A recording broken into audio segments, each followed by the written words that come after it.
Woo! What's up, Fortnite fam? We just got done in Europe, and now we're jumping over here to NA East for another 6 rounds of Fortnite action. That's right. Welcome back to the Fortnite Champions Series. I'm your host, Zeke, and joining us here on the analyst desk, it's Adam, and we got Vivid. What is that? That's right. They will be our analysts here breaking down all the action. Gentlemen, how you guys feeling? It's the first week of action, baby. I feel amazing. You're hyping me up so much, is it? Dude, if I had a tambourine, I'd bash it excitedly, but I've got this paper, so FSCS is back! It's primal time. It's just gonna, this is incredible. I've worn this shirt, like Sancho was rocking a bit of animal print earlier on for the primal thing. I brought a bit of pink and blue into the mix. I've got to represent Great Britain as well. Man, I feel, and my hero, Vivid's here as well. I want to be best friends with him by the time this is over, so I love you, Vivid. This is interesting because I thought we already were best friends, Adam. But aside from that, I appreciate you being here. But what I appreciate even more is that competition is back. I am so excited to be back watching competition, and we have a new season 6 and everything like that. Bunch of changes to the meta. I am so down to sit here and go through these games for you guys and just break them down with Adam.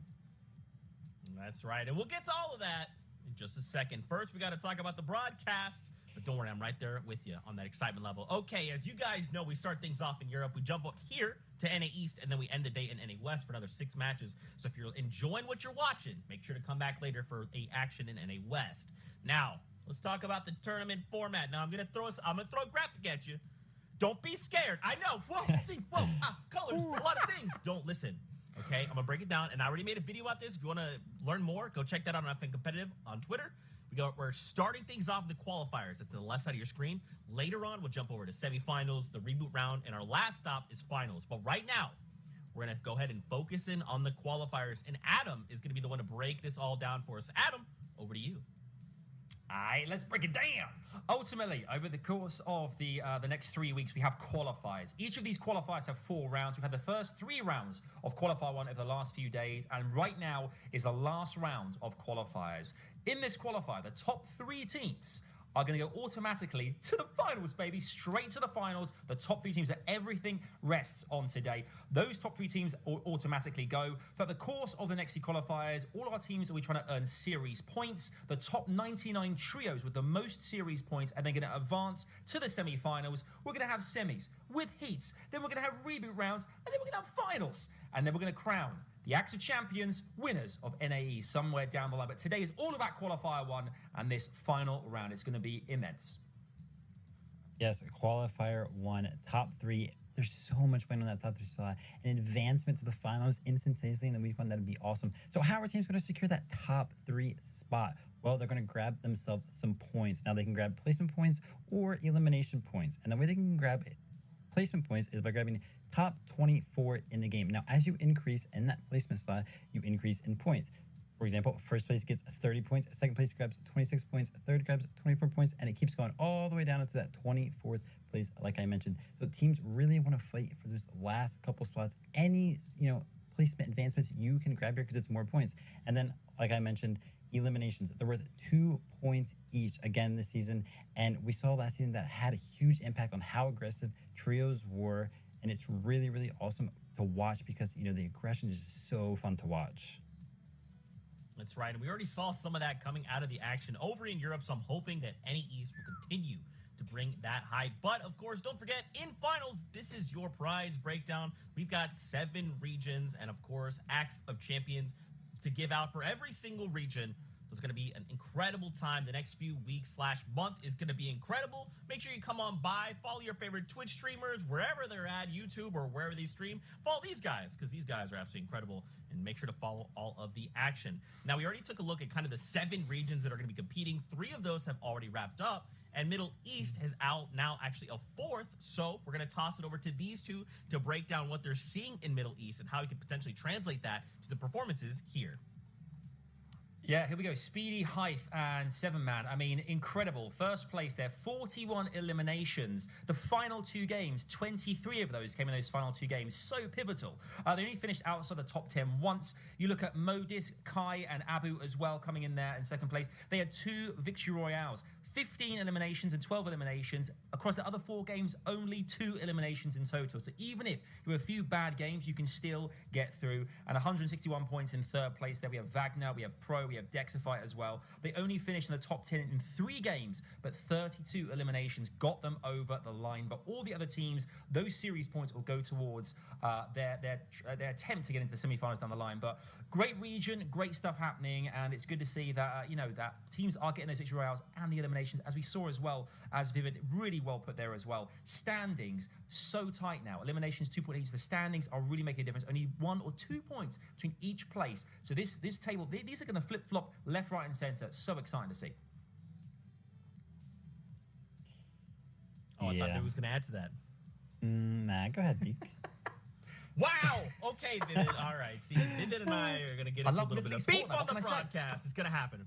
All right. So we're going to get ready to jump into the games in just a moment. But as we've kind of talked about, we're in Season 6. We're seeing a lot of new things. We're talking primal weapons. We're talking crafting, endemic life, running around that are giving you crafting materials. So we put together kind of a little highlight reel of some of those things that we can be keeping an eye on. We got Adam here. We got Vivid. They're going to be talking through it. So, gentlemen, take it away. I love that you're using the word endemic so much. It makes me so happy to see these words. Okay, I'll get another one.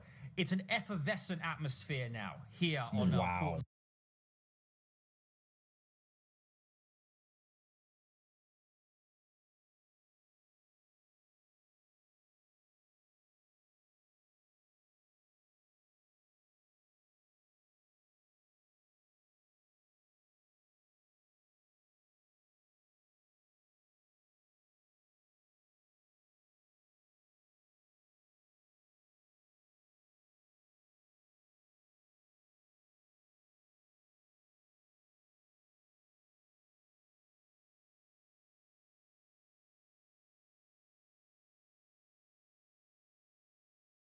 Primal. We're seeing Bones, we're seeing Cogs, we're seeing Primal versus Mechanical, Outskirts, or more Central. There's so much going on. There are so many animals now. I can't believe I'm saying this. Dinosaurs. There are raptors in this thing, which impact the game so brilliantly as well. Everyone's playing for meat. They're playing for resources, for mats. There's bows. Vivid. I mean, as a pro player in the past, you must love to see this kind of stuff as well.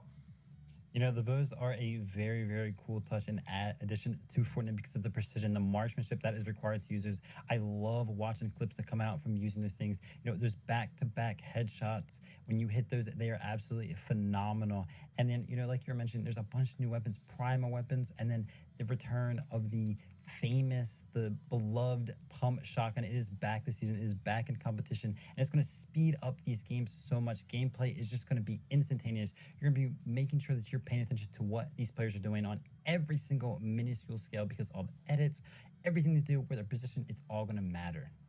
You give me goosebumps here, mate. You give me goosebumps. Whew. I think we're all ready, man. And I know you're ready too, Fortnite fan. The battle bus is warming up, so we'll be there in just a second. The next thing we got to talk about, it's your favorite. You know when you love it. It's predictions. That's right. Which of these trios are coming out in that #1 spot at the end of the competition today? Adam, what you got for me? Yes, do you know what? I love seeing that me and Monster are on the same wavelength, man. We're aligned. I love this. Day, Mirror, Reverse. For me, these are a trio who consistently perform over the course of the last 3 rounds, actually, in this qualifier. We've seen them, I think, come 1st, 4th, and 8th position. I think yesterday, actually, they were averaging 11.38 eliminations per game, which is just something else when you consider the point structure here as well. That goes without saying that they are ahead of the game. We know they're previous FNCS champions as well. These guys could go all the way. I see them making that top 3. I'd be very surprised if they weren't there or thereabouts. But I'm very confident, very excited, and obviously MDF thinking the same thing as well. Well, if I'm wrong, he's wrong, and he's never wrong. So there you go. Yeah, and Ozzy's going to go ahead and pick Degen, Aders, and Skittles. I'll let him talk to you guys as he talks over the game about his pick, but, you know, very good trio right there. No doubt in my mind that is a good prediction for him. And then I went ahead and chose Oz, Jersey, and BBG Calculator. That is actually Calc. We've seen him before, but we've seen him before with different teammates. He always has new teammates every single FNCS. He can't seem to find himself some teammates that want to stick with him for some reason from FNCS to FNCS. So the reason why I've picked him today because I love the storyline. I love how he has new teammates every single season, basically. And I'm really, really excited to see what he does today throughout this qualifier. And I really hope he catches up at top 3. So that my prediction is correct. Okay. I'm liking the breakdowns and I'm liking these picks. This is good stuff. All right, so now I want to touch on this subject right here, okay? I'm curious to see what your guys' thoughts are on the differences between Season 5 and Season 6, all right? And EU, we already saw that at the end games, especially in Season 5, a lot of times trios were just kind of like, okay, I'm going to stick with the circle, and I'm just going to kind of let this play out until whatever happens, and it usually led itself to, like, a heal-off. In EU, that wasn't the case, right? Right before Storm Circle closes, these trios in the end game, they're like, if I just let these guys go to a heal off, it's over anyway. I'm going to be eliminated. I'm going to go back to the lobby. So I can't allow that. I at least have to get aggressive and try. And 9 times out of 10, it worked for them. Do you guys think we're going to see that translation here? I think it's absolutely possible they could do. I think heal off, I actually find them quite exhilarating. I think there's a lot to be said about heal offs, with the likes of floppers and slurpfish and shield opportunities as well. Lots of water in the map now as well to go fishing and grab some stuff too. So the resources are there. I think as well, the crafting aspect I think is really interesting as well. Obviously, Vivid touched on it earlier on, but the fact that now that you can kind of craft on the go, and you get your bones, you get your metal, you get your meat, you kind of create your own weapons as you go, adds a new dynamic. It kind of makes the RNG factor not as pivotal as it could have been before. It kind of feels more like everyone could go into all those kind of end game scenarios as the storm shrinks. Everyone's kind of level. It's level playing field now in some respects. So I think we could see, as we said, the standings and eliminations are going to be one thing to look at, but to see the way that all the players kind of come in and they're or thereabouts the same. Adds another layer of competitivity. Is that even a word? Competitiveness. I used effervescent earlier. I can't believe this thing. I busted that bad boy earlier on. Now look at me. But I think this it really makes for an opportunity. And the bows as well. The bows. I think we were watching DreamHack recently, and NAE for the AR and the pump were two of the hottest weapons, created the most damage. Yeah. In third place was the bow. The bow is devastating. The fact you can upgrade that as well and create so much damage. I mean, Vivid, this is a weapon. I love to see it, and I'm sure you do too. Yeah, biggest meta change from last season to this season is definitely a lack of mobility. Last season we had shockwave grenades and bouncers. The lack of those means that teams need to play aggressive for those refreshes because they don't have the mobility to get themselves from point A to point B. So they have to use those materials instead to get from point A to point B. So they run out faster, and they need to be aggressive, like Zeke mentioned, to grab those refreshes a lot faster than they would have last season. Oh, baby. I like this. Gentlemen, we are going to be here. We're going to be hanging out. Fortnite fam, we're getting ready for these games. But when we're done between games, we'll be here breaking down all the action for you. So if you're enjoying the action, stick around. Make sure to tweet at these guys. Let us know what you think as well. But it is time. We're kicking off the competition. This is Qualifier 1 of NAE East. We've got Monster D-Face and Aussie Antics standing by.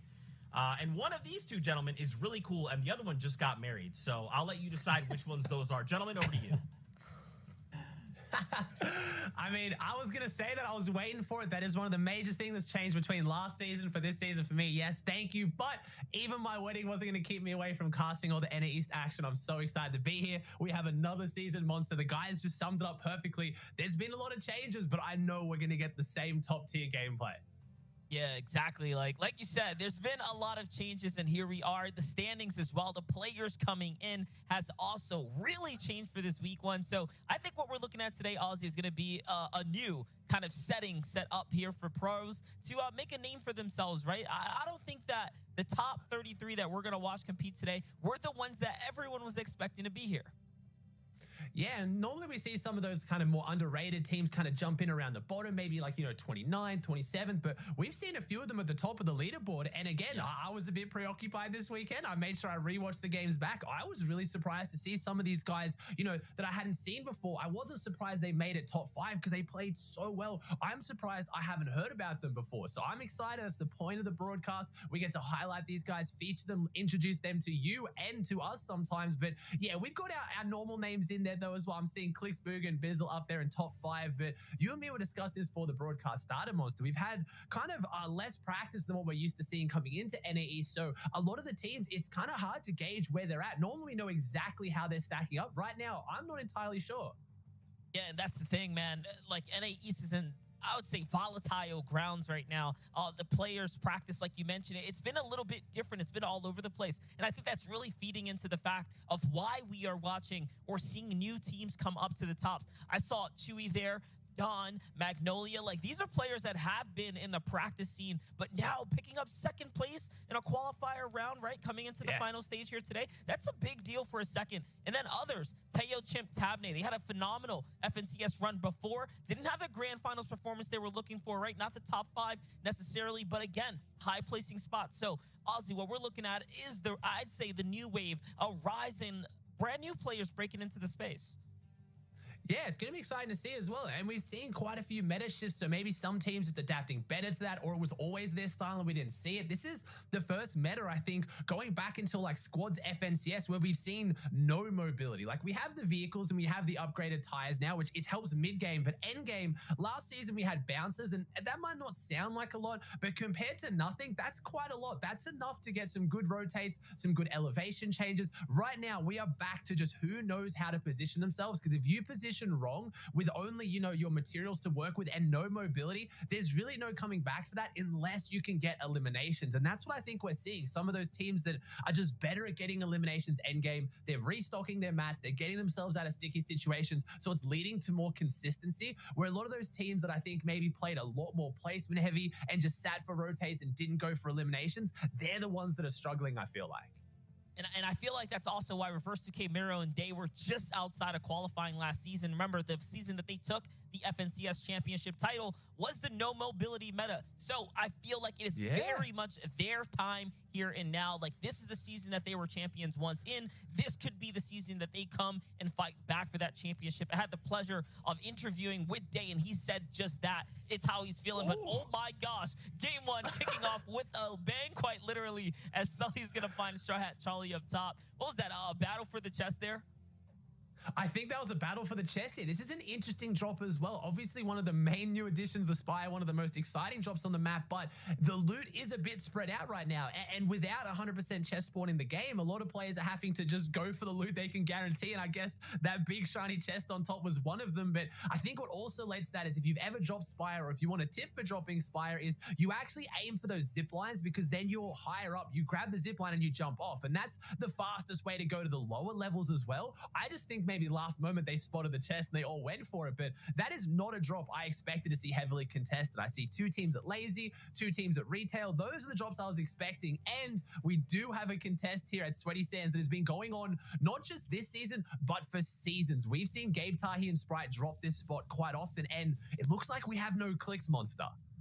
Yeah, and that's unfortunate, definitely, to kick the game off and be a member down. But Gabe Tahi and Sprite, I honestly believe, are those next up-and-coming type players. Like, they are right there, arguably in that tier A to S rank, right? Like, they are just up there with Bizzle, Bugga, and Click. So this is a tough draw spot for any team to fight their way out of, especially being a man down. And this is why we're seeing the disengage come here. But Ozzy, I want to take our attention back to the drop spot.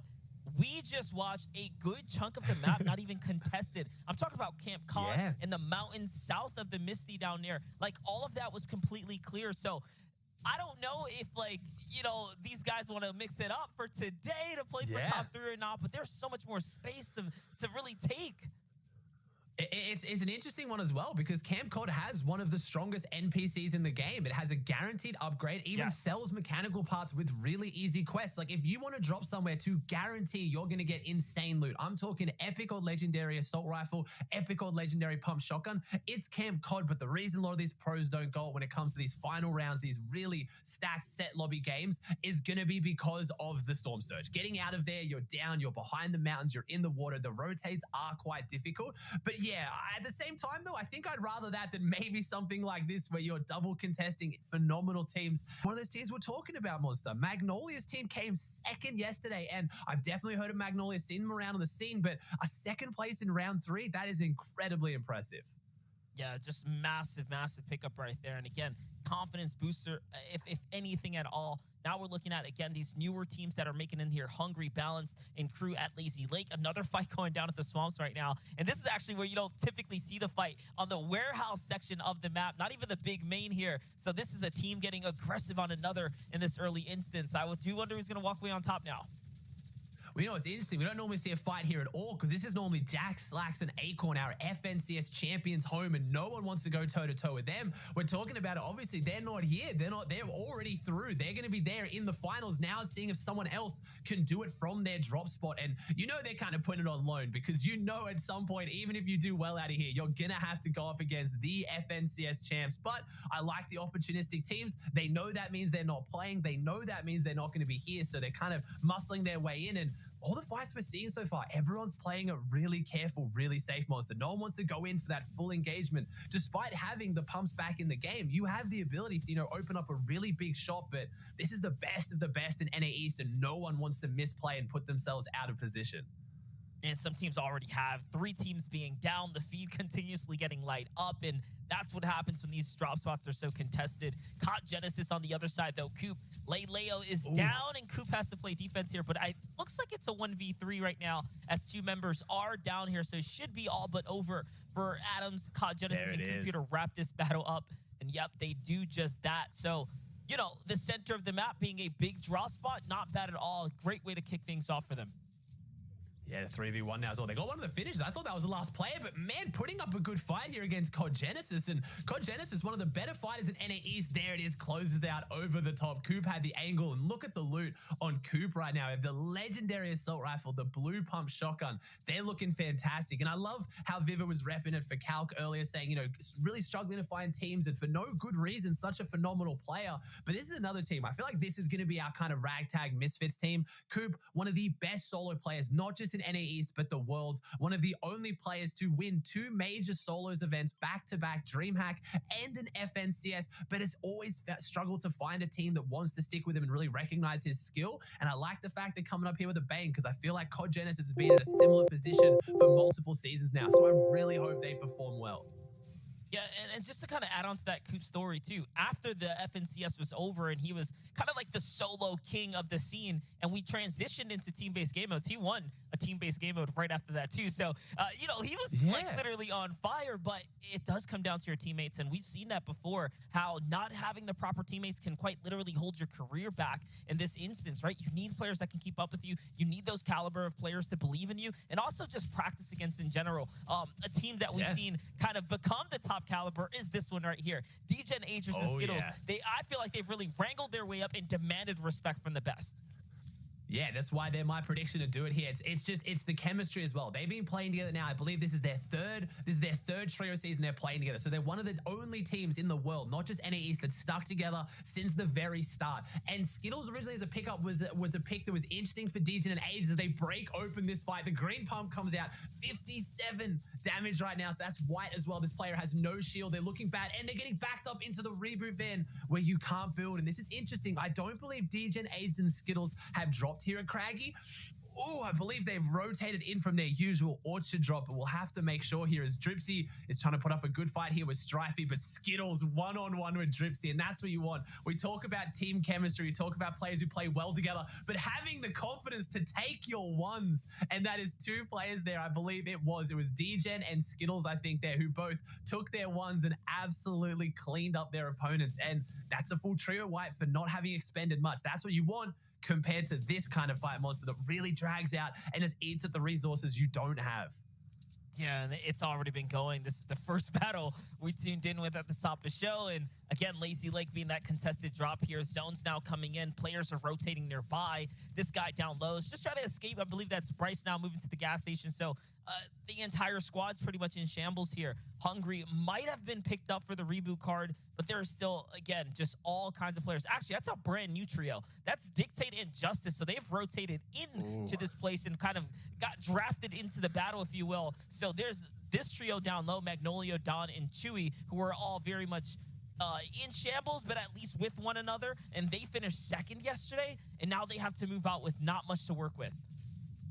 Yeah, that's what's going to be interesting to see as well. Round 3, incredibly stacked, phenomenal gameplay, but it's still not the same as these set lobby rounds, this round 4, and that's where everything changes. So it's going to be about seeing those teams that performed yesterday. Can they do it here against the best of the best? And with this now change in format, top 3 getting you a guaranteed finals place with Monster. Obviously, the guys talked up at top of the show. Me and Monster haven't really been able to talk about that yet. A top 3 guaranteeing you go straight through to finals where the money at is insane. These guys are literally playing for it all in the first week of FNCS, because if you get that top 3, you are sitting breezy until the very end. You know that this season you have guaranteed earnings and you have a chance to play for the big prize pool that's in finals. You skip semis and the reboot round. Like, we've never seen that before. Yeah, it's so different the way, we've kind of see the format shake things up. I do wonder how players are going to, what kind of mood it's going to put them in. Like, do you try your best to secure that grand final spot, that big finals positioning, or do you just, go for the other method, the other route that allow you to play throughout the weeks and, kind of get by on serious points? But I don't think, by personal choice, you want to get to semis, right? Like a pass to the finals for top 3, it just sounds too good to pass up. Yeah, we saw a few of the players as well last season when it was that top 10, and it was kind of like, oh, they were confident, but like there's being confident you're going to get top 10 multiple times, or you could. Then there's being confident that you're not only going to get top 3 in a final week, it's also the fact that if you leave it down to the reboot rounds, you have to get a victory out or a top 6 in the heats and semis. Yeah. That is a very tall ask. I'm going to go out there and say that I couldn't think of a single team in the world that should be that confident. It's Fortnite at the end of the day. Anything can happen, and that's why we love it. You don't want to have to rely on getting a top 3 in a qualifying week, a top 6 in a heat, or a victory royale in a reboot round. None of those are easy choices. So I think they're going to be playing their hearts out for everything on the line here today. And look, we're looking at new trios right here. Dubs, Megan, Rokane now on the other side. Interesting. Saw Shark there with Knight and Clarity G. Like these are all kinds of trio mix-ups here, but ones that excite me because we're looking at players that are still very much at the top of their game, paired up with players that have been at the top of their game in the past. So, teams that might be coming together. Here's Miro, Reverse, and Day, though, working all different angles here. Miro hops right in, wraps up the trio. It was that Kaz. Yep, Kaz gets knocked and finished out, and now it's just W key time. Yeah, it's a new team like you're talking about as well. We have Kaz, Who Fishy here, and Aspect. So you got 2 absolute veterans with Kaz and Aspect playing here with Who Fishy, and they were seeing phenomenal success earlier, but unfortunately going down to our previous FNCS champs, not last season, the season before, Day, Miro, and Reverse. It's interesting to see because Kaz's team actually just won the NAE's Trio Cash Cup, so showing they really had the ability when it came to those open formats, and they can really get those eliminations and those big points on the board. But when it comes to set lobbies, I mean, you've got the set lobby Kings right here. They're in a position to go back-to-back FNCS champions, going into day 2 last FNCS in first place after winning the one before. The second day not going too much their way, but still a phenomenal placement. So you've really got to put it on these guys to be some of the best set lobby players in the world. Yeah, definitely. And to your point, like Kaz, Hugh Fishy Aspect there, again, winning that Cash Cup. They went into the Cash Cup Extra. They played pretty solid there as well. They were a team to look out for. But you just came across the wrong team, right? Like Miro, Dan, Reverse UK with Surge on their back. There is nothing more scary than having them need to take the fight and confidently push the fight no matter what because they had to. So I'm hoping that there's some tweaks in the rotation plans there because Who Fishy is notably one that performs very good when it comes down to final settings. And Aspect, man, when Aspect's hot, like he's either takes it all home or nothing, right? So I'm hoping to see Aspect take it all home too. I hope to see so as well. That team is looking phenomenal. Who Fishy, a similar player, kind of in the same boat as Coop as well, kind of had a big rise to prominence in solos and really just trying to find that team to stick with. As right now we have Niddle, Casca, and Smacked. And again, a newly formed team as well. Obviously, Unknown Army was usually the 3rd place in this team. And you talked about rotation plans. These teams are all rotating late. They're all being held from those early fights. And what you're noticing right now is the lack of vehicles. Any team that has a drop or has a route that gives them a guaranteed vehicle, especially with those upgraded big tires that just give you so much mobility and speed off-road. It's like everywhere is a road. Those are the teams that I guarantee are long gone right now. They're center zone. They're setting up fantastically. It's all these teams that don't have the access to that extra mobility in the mid game that are really struggling to get into these zones. And that's looking like a very decent pull on the 3rd zone as well. So things not looking great here for Niddle, Casca, and Smacked. Yeah, and they're below the storm surge, right? And it just went active. They did have that trio right here on the side that's kind of waiting for them, so this might work out. But looks like Niddle takes a snipe there, and now Niddle's down very low. He gets finished off by the Surge, and it's up to Smack here. It is not looking like they're going to be able to do much. Not here, not now, and unfortunately, it seems like we're going to watch this Retail Row team go down. And again, Niddle was actually dropped very early in the feed, so he was brought back from the storm line, and that's why Magnolia and crew heard the reboot van go off and they rotate in. So just all kinds of unlucky for them. Yeah, it's pretty bad. I also want to see how our earlier team of Booga and Bizzle are going as Spade jumps in onto Brutal. Here it is now. Dusky and Spade getting in here. Dom's already gone down. Dusky trying to phase through this wall. Can't just get in, but flicks back and gets the big shot there. And now that is a huge upgrade. Upgrading from that green pump shotgun to that purple pump. Now, again, if maybe you haven't been playing too much this season, the purple pump shotgun has had a slight nerf. It is still insanely powerful, but it does no longer 200 headshot. It doesn't give the big one pump. It is 189 max damage, but still going from a green to a purple feels like such a big upgrade. As never mind, there's Clicks. Clicks was in. Clicks, Bizzle, Booga all together. I was just about to say how I wonder how they're going right now out of Sweaty Sands. There it is. Clicks is back, so it looks like he went down and potentially they got the reboot. As we see that Clix's trio leads all teams with 18 FNCS finals trips. Wow. So much consistency. And that's a team that, again, hasn't been playing even since the first trio FNCS. They only played the last one and this one. That's incredible. Yeah, definitely. And it's just showing that, repeat performance here and big players getting with one another. As now they're hitting that early rotate. Love what they're doing here as well. Playing for the dead side, going straight south right now. It doesn't seem like... I was going to say, it doesn't seem like they need the tags, but no, they might actually need the activity here. They don't have any elims. We knew that they were contested by Gabe, Tanya, and Sprite, but oh no, the tags are coming in from the distance, and it's costing them so much HP. Clicks doesn't even have that additional shield because he was brought back so late, even a great makeshift shotgun, so just tough across the board as Dubs has to get picked up here. Mega playing defense right now. This is close. Yeah, this is close. He's going to be eating through his material. Still has a decent amount, 74 builds left. Gone through most of the metal, though, usually opting to use the hard mass to protect the teammates. Mega's pulling out the stink bow, and I like that. That was just a zoning stink bow. Now they can't push through that. That was incredibly smart from a competitive veteran that's been around since the very beginning. And like we said, Dubs and Mega, one of those duos. They picked up Rokane. They've got the pickup, but I don't know for how long. This is a good old lobby, folks, is what we're going to call it. Rokane's floors got sprayed out. He got dropped out of the high ground. Dubs and Mega above him. They have to give it up. It's going to be our dynamic. No way. Ooh, almost. Never mind. That would have been a legendary harpoon play. Wait. They're trying to How save has him. no one finished him? How is the nearly whole saved lobby him. focusing Rokane, but no one can finish him? There he is. He goes down. That's the teammate you want, right? That major respect to Mega and Dubs there. They tried everything they possibly could to get Rokane back up there, but unfortunately, they're going to have to do it as a duo. I'll be honest, that was very clever of Dubs to quickly think on his toes there to try to pull up his teammate, but yeah, it's not going to be enough, and they don't even get to secure the loot. It looks like the team down low, which was, I believe, Brutal's squad there, ended up picking up whatever was left. No, it's actually Specs, Legedian, who are down low, so yeah, they get the full refresher for free there in summer. As now, Dubs and Mega are going to have to rotate through this entire lobby. Teo, Tabney, and Chimp are still up. Seems like they might have been affected by the surge. Their HP is very low, so you can see that the teams now, as we float across, there's a lot of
teams that are broken apart here, right? Very just trying to get it together, right? Shambles looking like.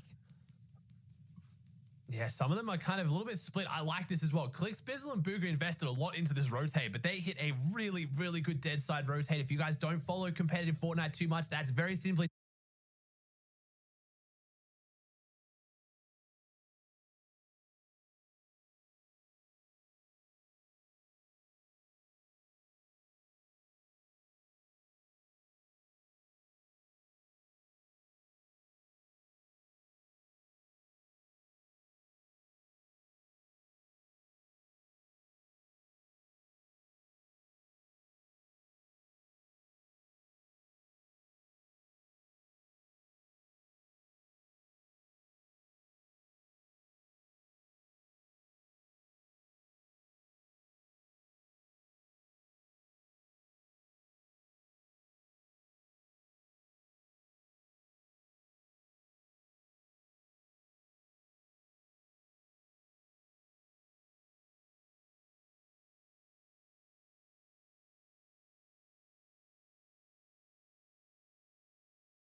just the side of zone that has the least amount of players. A lot of complexity into what makes dead side, but they definitely recognized it early. And when we got that mini map shot, you could see that just no one was over there. This panning shot showing it as well. And they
they've set up for success because even if they don't get zone now, they have all that tree cover in the woods to rotate out of. And we see they don't really get zone, but you can see how many less teams there are on that far west, far left side compared to over here on this east right side, as that's exactly where Joji, Osp, and Kalk are. And man, what a loadout for Joji. Legendary.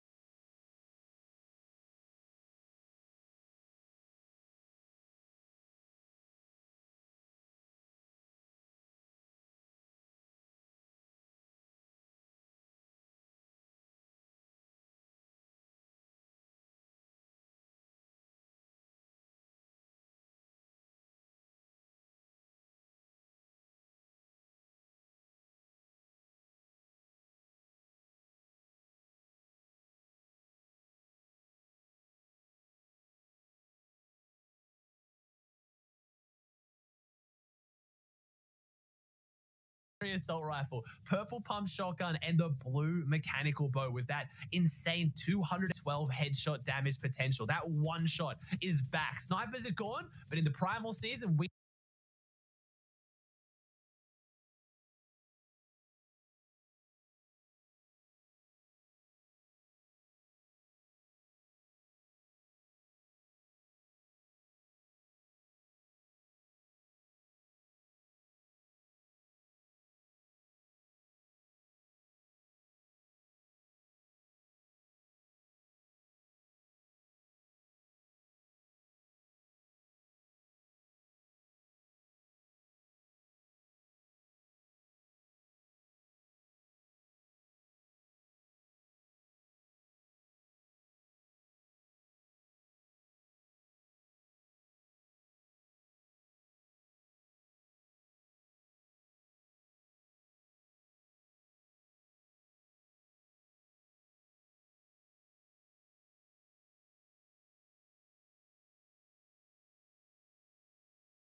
see bows overtake them, and I would potentially argue, Monster, even be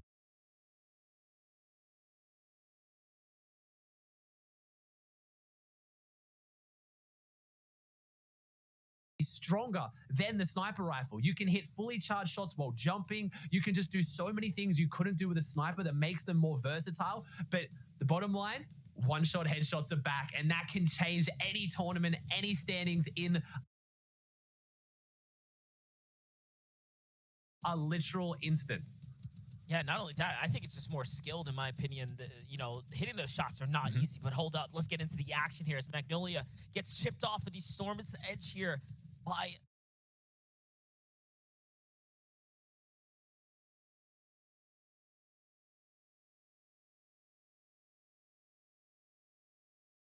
Specs and crew, and now they're looking to take all these shots and put in that damage. And they were below the surge right before this, so they're very much on the line. They have to continue to get active here.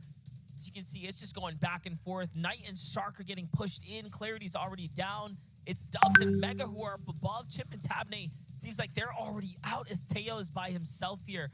So this pocket right here, all of these players really collapsing on top of one another. And it's Legedian and his team that are forcing this to happen.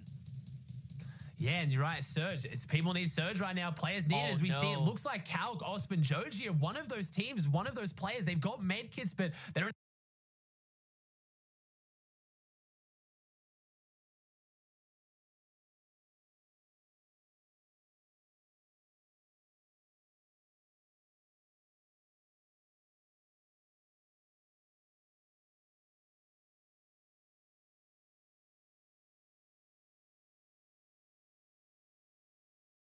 have a lot of shield, and they have half. They're 30 above. If they can hold above, if they can hold a few teams and just get one big refresh, they'll be looking fantastic. But right now, they need the loot. They've had to burn through a lot here. I'm not seeing really that many shields being handed around. I think Joji might be popping. No, he's only got the med kit. Things are looking rough. They've got the loadout to be able to get some eliminations and do some big damage, but they're going to need it quickly. But they got half zones. So did Leo. So did Aviv's team right there. So everyone's trying to rotate into them and try to make it. And this could be an interesting one. This can go up the big hill. It can go through the trees, up the river. This is going to be an exciting endgame, Monster. We really are kicking NAE stuff with a bang as we just jump in to our second point threshold right now. So placement points given out early. Top 24 already got 5 points. Top 17, another 3. So these teams have been rewarded, but you need to make it into these rotating zones consistently. Yeah, and they're content with not taking high ground there. They're just going to stay on that layer instead of building up. So we'll see how that ends up working out. Tay gets taken out there by Tay on the edge. Teo's got to be happy about that. I mean, he was a solo. For him to even find anything at this point is a big W for him. Now it's all about making them move on in for reverse 2K. Yeah, he is by himself, 11 HP. Can't wait with the zone. Dubs and Mega have their eye on him, and now it's all happening here. It's all collapsing inwards.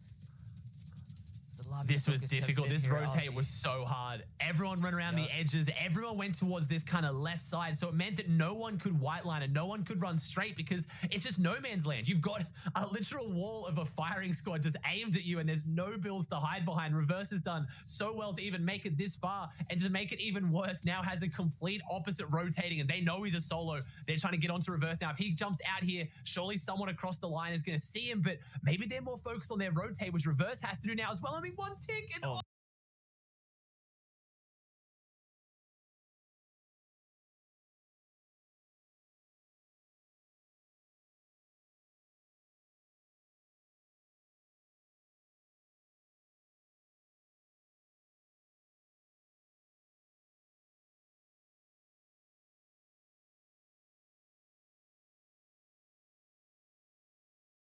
Oh. No. He leaves it so close. He's literally 1 health. Zone is right behind him. It's a 10-tick zone. He's below Storm Surge. If Reverse can pull off anything out of this, it would be monumental effort as he tries to rotate and find his way through the builds. Remember, he does get more placement. That's another point for top 16. That's what I top was gonna 15 is say. another. So as long as he clings on, he's still getting something for this. But man, I can't see him making it through this Surge threshold.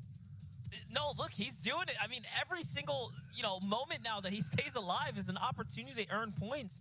And this is what you want to do. This is literally the only thing he can do. Great shot there, 132. But he can't stick around to even take the battle. He can't get shot at all here. He gets the siphon. There's no way. Reverse is actually doing something with nothing. And although it may not last very much longer, that was still very impressive. The second Elam for Reverse there. That's like 4 or 5 points, I believe, in placement in the 2 for the elimination as we got a cheeky little look into who's on high ground. It's my pick for the day, Degen, Ages, and Skittles. These guys really show up in the set lobbies. That's when they turn up the heat. That's when everything comes to its own. And they've got 8 eliminations on the board already with 30 players still alive, 12 teams. This is looking like an absolutely fantastic start for Degen, Ages, and Skittles, just showing chemistry, finding a team, sticking with them, knowing the ins and outs, knowing how each of you play is so important. Also worth noting, did want to talk about it earlier, this is a high ground team and we don't have many high ground players who made it into the top 33 here.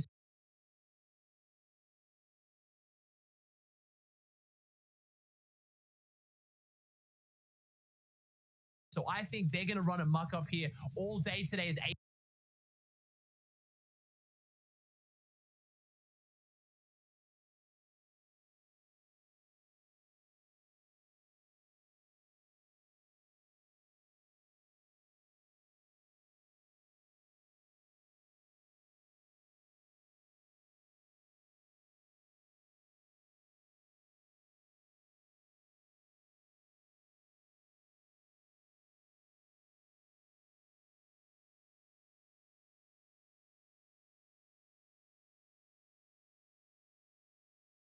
he just drops down and connects, but he's running out of material, Monster. They're not finding too many angles for eliminations and refreshes right now, and they need to find one soon.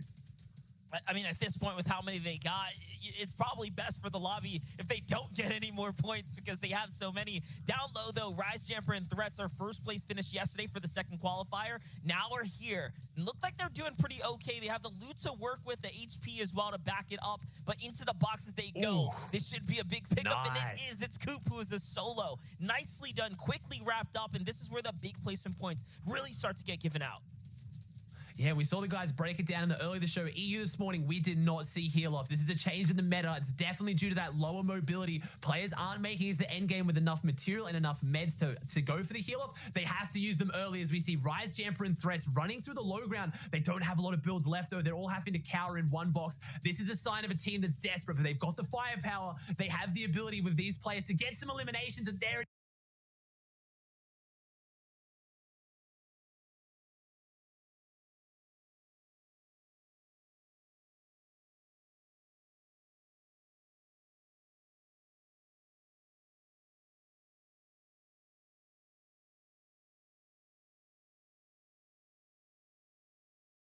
is. That's their potential refresh. They are pushing forward on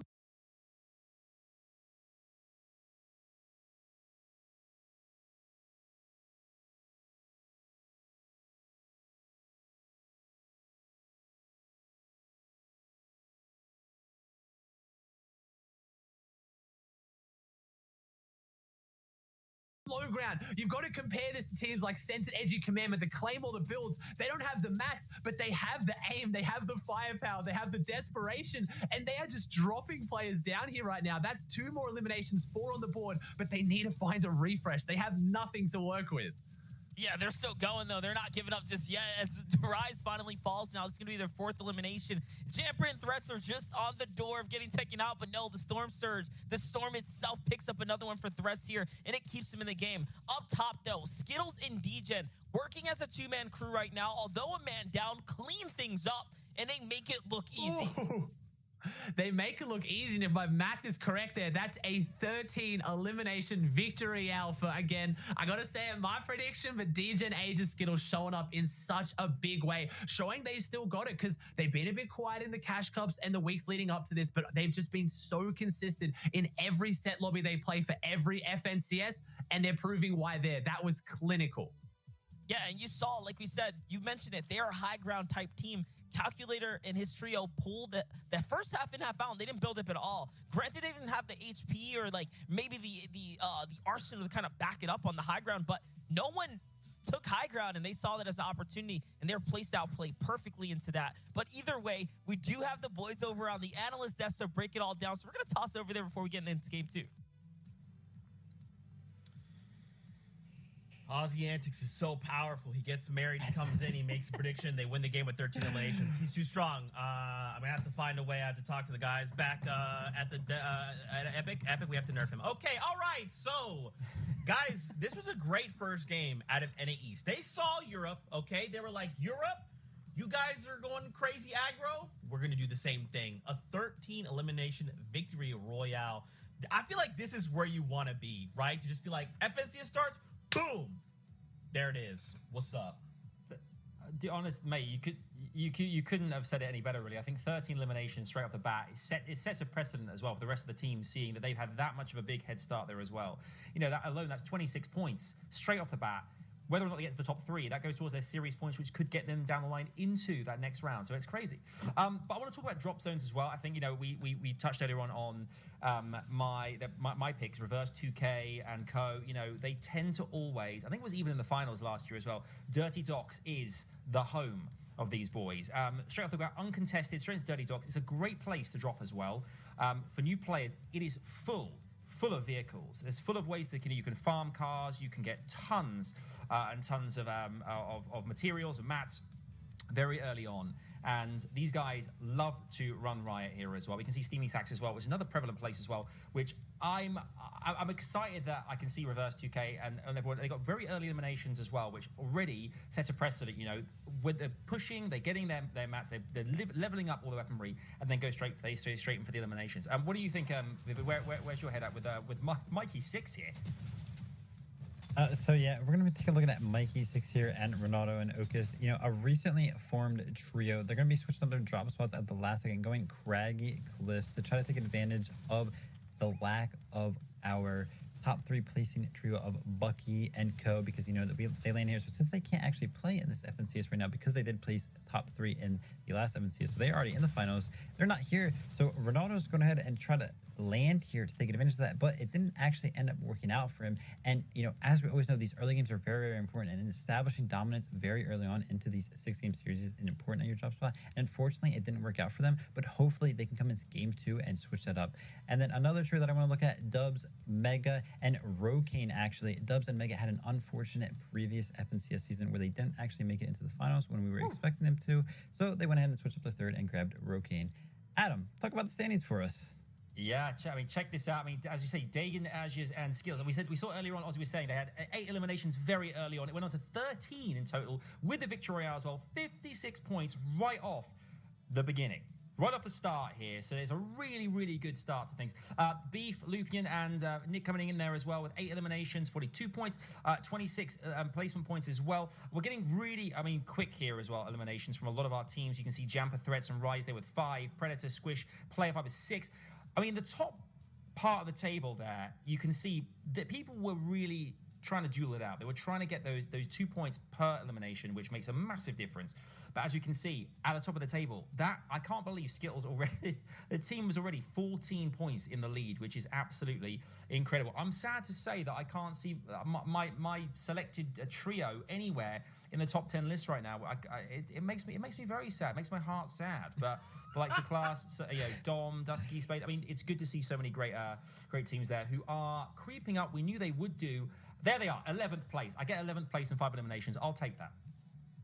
Yeah, no need to fear, Adam. There are 5 more games. So as you were saying before, these leaderboards, they do flip-flop around a lot. And, you know, I guess we really are besties, Adam, because my prediction is in 12th, right next year's, with a mere 20 points, 2-point difference between our two predictions there. Very, very close there. But I did some quick math on that first page right there. Okay, so don't hold me to this, but I'm pretty sure I did the addition real quick in my head while you were talking about it. I think there was 53 eliminations covered on that first page alone there. So that means those top 10 teams accounted for more than half of the elims that happened during that game. You know, making it to the end game is very, very important. So that way you can go ahead and grab all those placement points and all those elimination points. So, you know, these teams really want to make it to that end game so that way they can take advantage of the format. Yeah, that's actually something that I wanted to point out, Vivid, was that it's kind of crazy. The first page is super top heavy. That's not something we kind of normally see. We see it a little bit more spread out. And Adam, it's a little scary that just in this first game, this top 10 is already pretty well established. It really is. I think we've seen actually in previous rounds ahead of today as well that it got a little bit. I mean, at first, a lot of the big teams were really they were getting those eliminations. They were really moving their way up to the top. But then it started to kind of teeter off a little bit. I think people are being a little bit more cautious, thinking, okay, I want to get to that 4th round in the qualifiers. I want to make sure that I can cement myself there regardless. I play a bit more cautiously, wait for the standing points, and then progress. Now it's a case of, I think it's the first game, as we said. I think Vivid mentioned as well, we've got 5 more games to go. There's plenty of opportunities here for the teams to start rising the ranks. But for right now, we're going to see, I think, a little bit more cautious for the rest of the teams for the next couple of games. But I think once we hit that halfway point, then we're really going to see all guns blazing going for that top 3 position. And right now, I think our top 3, I just don't think they're going to move from that position. I think Aussie's all over this, and I can't believe I'm saying that, but I think he is. Aussie. Vivid, do you agree? I actually do, because Aussie was very, very good at predicting that season. I made some good predictions myself, but he was always right there with me. Well, Ozzy, we'll have to see if your pick can hold it down. We got 5 more games, a lot of wiggle room left. Let's see how this all unfolds at NA East. Gentlemen, back your way to take us into the next game. Hey, man, you definitely kicked it off right, Ozzy, and your team's up on the screen right here, right now for game number 2. Yeah, let's see it. I mean, I was excited for it. I knew their draw spot. They've got the same draw spot. They've gone for multiple FNCS, the same team. They also, again, a high ground team. The guy summed it up perfectly. We'll see, though. It's kind of scary now, though. It's a top 3 or nothing. So do they keep up the pace? Do they keep going for these big elimination victory hours, or do they play a little bit safer? It's tough, but we get a glimpse of how their draw spot works, and I love it. The biggest thing about this draw spot was it was always a good draw spot. It was always strong. And then it had, with the addition of the bunker chest, which we haven't talked about too much today, it has added so much to their arsenal. They get a potential of 2 really easy to get bunker chests on this rotate route. They obviously grab these quests for extra gold as well. There's a lot they can do up here. The Orchard is such a deceptively underrated part of the map. You look at it and you think, yeah, okay, it's like some buildings, some loot, but once you add those bunker chests and the quests in the area, it is fantastic.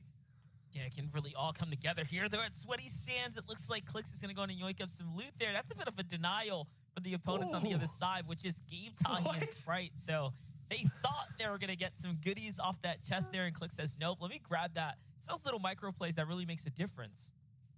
I'm just freaking out of the fact that Booger, Bizzle, and Clix, between 2 of them now, have a purple pump and a purple primal shotgun. So, I don't know. I'm guessing this purple pump's probably come from one of those bunker chests I was talking about. There is one in that far southeastern building at Sweaty Sands, which that is why Clix, Bizzle, and Booger do the split they do. And that's why I think potentially they're going to win more of these Sweaty Sands fights than they lose, because they just get more loot out of it. They get the main building and they get the bunker chest control, which is just huge. As you see the leaderboard come up on the left there in case you missed it in the pre-show. And I mean, just look at the loot already. It's not terrible loot for having been down now for less than a couple of minutes. And I have to think they have the advantage over Gabe, Tahi, and Sprite in that area. So all it's going to take is one of those big boat headshots. Booger's now got the 200 plus headshot potential, as we see that, yeah, the loot's not there because we actually have Gabe's there, Sprite's there. So Tahi is off on the beach trying to get more loot to take this fight.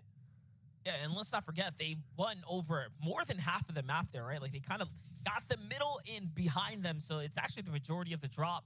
Is now we jump over Predator. We talk about this spot being on loan for this weekend, and it looks like it's just going to be a bloodbath back and forth between the teams that are landing here. Both sides are effectively griefing both of their chances or opportunities, right, to have this drop and make it work for them while the champions are not here. Yeah, it's interesting to see the two of the main drop spots, so Jax, Lax, and Acorn here out of Slurpy Swamps, and then Macwood, Bucky, and Kanata out of Craggy Cliffs are creating these really kind of, tense spawn fights because both teams want to try to claim up a drop that is so strong that they know no one else is really going until now. But Slurpy's a decent one to fight over because you do have that excess shield here once the fight ends to be able to get it back up. But at the same time, these fights really, really are dragging out, and there's going to be a lot of third parties as we now see a boat being brought into things right now. The boat missiles are just coming in hot here. If you're wondering why that was so fast there, Class is actually utilizing the feature with the boats where if you get in and out of the boat and you're not moving it at all, you can actually instantly refire the rocket. You can apply so much pressure with that tactic, and I can see Class's teammate as well going for a pinch here. That might be potentially, I'm not sure who that is on the bridge they're looking in. So we've got 3 teams here now. So this is looking really scary for the 2 teams that started the fight. Yeah, and they've effectively pushed out Susscript here, but on the other side, Aspect is already down from this trio, it seems like, as Shark is up top. Fishy and Kaz are having to work with one another. Kaz gets punished there big time, and now he's going to have to go on to defense. Great defensive shot, though. Little 54 to say, hey, slow down. We have this high ground. Give us some space, and it's a 2v3 situation, so it's not going to last very much longer. Yeah, and Fishy's only got the green mechanical shotgun. We've seen that it did get a buff quite recently in recent weeks. It now feels a lot faster, a lot more fluid, faster pull-out time, faster shoot time. But at the same time, when it comes down to that versus a pump, it doesn't hit quite as strong. Fishy does also have the SMG, but I believe Fishy with a bit of a mistake there. He went for the gas cam play, and I believe that's actually what broke out their builds and opened them up to the full wipe there. Shark Knight and Clarity G hitting the dance on him. Unfortunate to see, but they're not out of the woods yet. I see a trio coming in from the bridge. I see an entire trio moving their way in, but luckily Clarity, Shark, and Knight had extra shield, extra material. They've kind of restocked up. Is this trio going to engage? They're lurking and they're seeing if they can set up for something. Man, I love the way the production is doing this. I just don't know who it is. They're kind of always just out of frame, but this is a fight that is definitely breaking down over at Sweaty. Yeah, they're going to have to be on high alert, keep a caution, airs there, but hold up. Sprite's going to go in and go for this fight. So these guys are actually trying to pressure in Booga, Bizzo, and Clicks right now. They're looking for it, and they have control of the high ground, but no, Sprite lets his guard down. He didn't realize Clicks is actually way up top there, and now they dive on down. Gas cans come in. They're throwing everything that they have at Sprite here, and Sprite manages to stay nimble, just light enough to get away, but not for very long, as now the duo comes in with a quick save here. So it's an exchange. It's a 1-for-1. Oh my gosh. Yeah, it was a messy fight. That was it's messy. Chaos. It's Bills. The building's literally on fire. They're jumping in. There's pump shotguns. There's SMGs. Like, man, that was absolute pandemonium. But Booga, Clicks, and Bizza walk away again when you're talking about spawn fights. And you can't normally trust the pros when they say it, right? They always say, oh, it was 7-0, and you go back and watch. It wasn't really. But that's 2-0 to Clicks' team convincingly now. That is both fights they've taken. They have wiped the entire trio and gotten out with loot to spare and play the end game. That is incredibly impressive. I don't have the exact statistics on hand, but every FNCS we tell the same story. If you're contested, even if you win the fights once you're contested, the time it takes, the material, the resources slows you down. And like you're seeing here from Knight and Shark's team, they won their spawn fight at Pleasant, but look, they're not going to win the war. They only won the battle, as now they're going to be cleaned up here by Coop, Cod, Genesis, and Adams, because these teams are always opportunistic. If they know someone's taken a fight, they know they're weak, they're going to jump all over that. And with eliminations being worth 2 points, 6 points for a full trio wipe, that's worth the risk for a lot of teams. Yeah, it's very, very much worth it, as now Bizzle and Clicks here on the move out. And just kind of to your point, actually, I don't even think the last game, the full fight finished between Gabe and them. I remember we saw Clicks down, but somehow Clicks got picked up, and then in the mid game, I'm not even sure if they actually had those elims. So it's still very much, I think, anyone's game at the Sweaty Sands right now. No way, I'm doing it. I'm the one. I can't even keep a case. So you might call that as a 1 and a question mark. We'll go with that one because you are right there. I think so. Yeah, I don't want to. Back and forth. I don't want to jump the gun early and count them out, because it is true. What you're saying is absolutely true. If you're losing your fight, like, get out of there, right? But technically, so far, the last one was like a little bit stalemated. Yes, they kept the drop because everyone else moved out, so they pushed him out effectively. They did win it in that regard. But again, you know, Yeah, it's but still, I'll it's count. still Yeah, a that's fight. not a It's still a win. fight. Yeah, exactly. You got to have the full clean trio wipe. That's the one that goes on the socials. That's where you start kind of rubbing salt in the wounds of the players. But I don't think Gabe Ty and Sprite are going to leave. They're a team that is known for fighting on spawn. They really do actually thrive on fighting on spawn. It was only, I feel like, the last FNCS Monster we were casting where we got to see them really show up and pop off. I don't know if it was they won one of the weeks. I know they won one of the massive set lobby performances, and they played so well and really showed why they should have more attention on them. So it's going to be interesting to see that drop spot, though. Whenever you're dropping on the big names, I mean, Clicks Booga Bizzle, probably the biggest team here on the block as far as attention and just following, it's always going to get a bit messy. Yeah, it definitely is. Again, everyone's just trying to sit up here, guys. They're rotating. Players are on the move. Skittles, Degen, and Agers into Pleasant Park is this? With the late rotate right now. Hold up. We're somewhere else. But yeah, it seems like there's a team in here. Ralph's going to get dropped. It's a late rotate into Pleasant Park. The next zone's going to start doing 2-tick, and these guys are just deep in the storm right now. Just vibing out. 3 med kits and everything that they need. Let's not forget, guys, these guys land on Orchard, so they play the outskirts, like all the way around the edges of the water here, just to come in from the top portion of the land, and now taking these storm fights onto Oliver OG. And again, Agers wins his one-on-one. Skittles and Degen now just here to work Oliver without the third. And once the third comes in, I mean, it's all but over. Because now the tags are coming through. Yes, they have him in a bit of a cyclone right here, a twister. There's nowhere he can go. He's slowly running out of material here. And there it is, all quickly wrapped up. And Aegis almost gets, you see a quick stat there. Aegis led all players with 5 elims in game 1. He now has 2 on the board here. It's almost 3. And yeah, wow, they're a fighting team. And it's crazy to have that level of confidence where Aegis just goes off, takes his one-on-one in Storm, and they just know he's going to win it. And they get to focus down Oliver OG together. It's an interesting fight. And I talked about his top 3. So they can't rest on their game 1 performance. They need to keep up the pace because top 3 is hard to maintain if you're playing to maintain it. You need to play for those wins every single game, play aggressive and stick to your play style, and that's what it looks like they're doing. They're looking fantastic, but that fight seems to have cost them a lot. Unless they can find some med kits or maybe walk away a little bit weaker for that, but they got a favorable next zone, which is good for them. Yeah, this next one's definitely going to work in as Dubs, Mega, and Rokane now. We saw them having a tough time with Storm Surge in the last game. So did Spade and Dusky, who are just in the trio box next door. So these are 2 teams that were very much fighting around that surge threshold, but this game is moving fast. Look, there's only 70 players in the lobby already, 24 teams remaining. So a lot of, I guess, you know, grooves going on with the squads here. Everyone's kind of feeling themselves. Everyone's changing things up and quite honestly finishing the fights. So much lighter lobby this time around. Yeah, and as well, and taking those fights on edge, it clears up that side of the zone. So as much as it looks like a difficult rotate, you get the healthy, clean rotate in. There's less people holding you. So we'll see, though. Mega, Rokane, and Dub set up in a fantastic position, but it's a lot of the teams that we saw set up in these positions, Monster, that didn't get their surge. They were the ones that we saw to be struggling as Mars, Crumble, and Nexi, a team that we haven't talked about at all today, I think, as Mars kind of just always seems to go under the radar in a competitive sense. He's obviously known as the Arena King. I don't even know how many points he's at now. It was 100,000 as of, I think, over a week ago. So my man has been grinding, but they show up in these tournaments and they're doing it out of stealthy. And it's so interesting to see their play style. They utilize, as you can see now, the Stinkfish. Almost no one is using them. A lot of people opting for the Stink Bow, but the Stinkfish have a much bigger radius than the Stink Bow. So if you get high ground, or even if you stay in the mid ground, use those for damage and zoning, they are so incredibly strong. But I think their main advantage is the fish. They have 3 eliminations on the board. Stealthy has a surprising amount of fishing holes. They always walk out with those, and this is a team that I think could surprise a lot of people. I know Mars has been performing well, but everyone seems to always forget about him when it comes to tournaments and just thinks him as the Arena King, but he's honestly insane.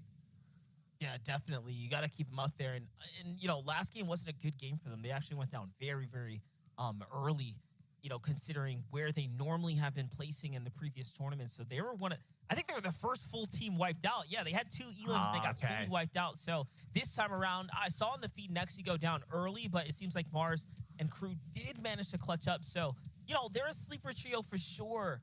And you know, Mars doesn't really like the attention or the pressure. So I think it kind of plays well into him staying under the radar to really, you know, just keep him on his level, because when he does start to get the attention, he's openly said it on stream. He said he gets shaky on big finals days. Yeah. Yeah, I think it is. He does. He admits it as well. He doesn't like being the center of attention. He does want to just play. He just wants to, do what he does. And that's why he plays so much Arena. Loves the game of Fortnite. Doesn't like the pressure too much. But yeah, he is absolutely hating the fact that we're hyping him up here. But Mars deserves it, man. He's a great one. He's doing it different to the rest of the pros. And that's what you got to highlight. He really is kind of like the people's champ in that regard. Just doesn't do a lot of the scrims, doesn't really get involved in a lot of the antics that, the competitive kind of players do, and just stays on the outskirts and does him. And I love that. But let's focus on a team that's making a pretty rough rotate. And again, a team that we need to keep an eye out for. We're talking about underrated teams. Magnolia's team yesterday came second coming into this round 4. And we didn't get to see much from them in game 1 because they were contested having that big fight at Lazy. It looks like they potentially won at this game because they've rotated early, unlike, unfortunately, Os, Kalk, and Joji here, who are making a really rough rotate to try to get into this zone. They're having to hide in the bush. Yeah, try to keep a low profile right here. Os, Joji, and Kalk. This is game number 2 if you guys are just tuning in. They got wiped out a little early in the last one. Became the focus of attention after the half in, half out. It's kind of rough, right? They could have honestly been victorious that round had they managed their surge. So we haven't really seen them land any tags. They're still at 0 elims. And again, that same trio next door, Reverse 2K, Miro, and Day, that's the team that we saw when they had surge pressuring them. They completely wiped out, Aspect 2 Fishy and Kaz like quick. So you don't want to be next to them when the surge goes off. But again, we've been at 70 for quite some time. So if things stay at this slow pace now, come the mid game, we are going to see things really turn up for the next zone 5. Yeah, I think it's going to be the Zone 5, 50 players, the threshold you're looking at there as well. And if you guys are new to competitive Fortnite, obviously this is the first NAE, so you may have seen it here in EU earlier. We are going to talk a lot about Storm Surge. It always comes out in these set lobbies. Won't explain in great depth, but it's just very simply put, it's just a threshold that the team in the lobby that's done the least amount of damage as a team, if there's too many players alive at a certain zone, they will start taking damage until either enough players go down, they do enough damage, or they go down. So all it means is you can't just hide. You have to stay active. Even while rotating, you have to be looking for those damage tags, looking for those eliminations, and getting it up on the board. Because if you leave it to the last minute when it's, 4th, 5th zone, which everyone's on top of each other, you can't take those big fights. Everyone's going to focus you. So you'll see those teams that just mismanage their surge, and that's what costs them. As we see Knight and Shark coming in here, Clarity's gone down as well, and Shark's taken some big damage. This is the difference. You saw Clicks, Bizzle, and Booger make that really nice rotate towards the south. They're those 3 red triangles. They've gone behind the elevation. They're sitting pretty. Shark and Knight had to kind of white line it and force their way in here, and it cost them a bit, but they do make it only just. It's looking like deja vu of game number 1. This is where the same last zone finished around this time, and Booga, Bizzo, and Clicks were late to rotate, and the XF boys were down a member, rotating in, trying to get that storm pickup with the heals into the reboot van at Sweaty. So we're watching 2 games end in near identical zones back to back. So this is almost like a redemption story for players that have gotten this far. This time, though, the zone's going to go north. So just that small little thing is going to really change things up. But we have a quick stat here for Colossus Trio, who is the only team to place top 10 in every game in round 3. And that's because they're coming right off of the last, kind of where they left off, right? Coming out of the last stages. Yeah, as well. They obviously play some Warriors. This team's interesting because we saw, Script and Cloudy really show up big last FNCS. Unfortunately, their trio mate, they did it with Bumboy having to go back over onto West servers. Not sure the personal reasons for that or professional choices, but he has switched back to NA West, so they need to find a fit for NA East, and they picked up Class, and I love Class as a player. He did show up big with Kalazo. A lot of people surprised that team split, but I want to see how well they do here because, again, another really underrated team. We're going to keep saying that, but a lot of them are, and they're new on the block as we see Bread trying to hold out Jampa's team as they make their way in, and beautiful rotates here from Clicks, Bizzle, and Booger. The charge being led as a player, I feel like on socials, especially being with Clicks and Booger, they give him a hard time. Everyone pokes fun and makes fun, but man, Bizzle has some of the best mid-game positioning and rotates you will ever see, and that's what enables Clicks and Booger to have their big performances that everyone loves to hype up. You really can't undersell how important Bizzle is for that team. Is look at where they are compared to everybody on it. Everyone's cramming in, everyone's scrambling, everyone's going for their surge tags. They're just sitting pretty on the edge. Fantastic from them, but they have gotten 2 zones so far. I will kind of preference that as well. Sweaty Sands is literally right there. Oh, look at this. DJ and Aegis and Skittles hop up onto the box of Mars and company, but those stinkers literally fend them off. Look at how much health that Skittles has left, like barely anything to work with. And that's off of the back of those stinkfish from Mars, OW, and crew here, Nexi and Crumble. The fact that they were able to just even put that extra damage down without really engaging onto the battle is such a game changer. And now look, it forces DJ and Aegis all the way down to the low level. Yeah, I talked about that. Extra radius on them is huge. It does. It zones an entire box or multiple boxes. When you think of a stink bow, you normally just readjust. You take a few steps back and you're out of it. But the stinkfish have massive radius on them as Skittles gets a big 114 tag. And another one here. Okay, never mind. We're fighting our way back. Okay, you might have the stinkers as we're going with Monster here, but Skittles, he's got that big legendary pump shotgun. He knows how to use it. And man, the tables turn quickly. Mars is now on the back foot. Crumble's gone down. Nexi's gone down, and man, this team can really back themselves in a fight. That's 5 eliminations on the board. That is already 10 points with no placement. They're looking good here, man. They turned that one around quickly. Literally, the confidence on Skittles to make that edit without the health was the difference maker there. And he punished both parties there. Nexi made the fatal error of hopping into the box. And now look, they're back like they never left. They have all those extra fish as well. Let's not forget, they land at the stealthy stronghold, Nexi, Mars, and Crumble. So they just delivered some of the most valuable heals to this mid-game situation for DJ and Aegis. And now they're going to start rotating nice and early. Mars is by himself as well. He's trying to figure things out. But, you know, with the refreshes that they have, they can be the first to lead the charge here. Yeah, they can. They've got good loot right now. I mean, look at D-Gen's loadout. They got fantastic loot. That was more than enough surge they're going to need. But we're dropping below the 50 threshold again, Monster. So interesting to see here. Game number 2. So far, we have neither Storm Surge thresholds going off. So we'll have to see if it comes down to rotating zones. As, yeah, D-Gen hits some white tags. So he is going to be looking for this one. He knows that player has no shield. They're going to break through that wall. He's got the fully built ramp. They're not going to be able to see him behind it. It is his wall. You're right. Good call from Monster. He was waiting to edit the wall until he had backup from his teammates. DJ not jumping the gun, and they did get that knock in there. That was smack that goes down. That's massive. They're playing this so phenomenally here today. Yeah, they're just playing better than everyone else. They're at 7 elims already. We're not even in the end game. And let's not forget, they came in as the first place lead already. So they're setting up a monstrous lead here. Niddle's going to get knocked now due to the storm finishing things off. And look, they're just cleaning up house here.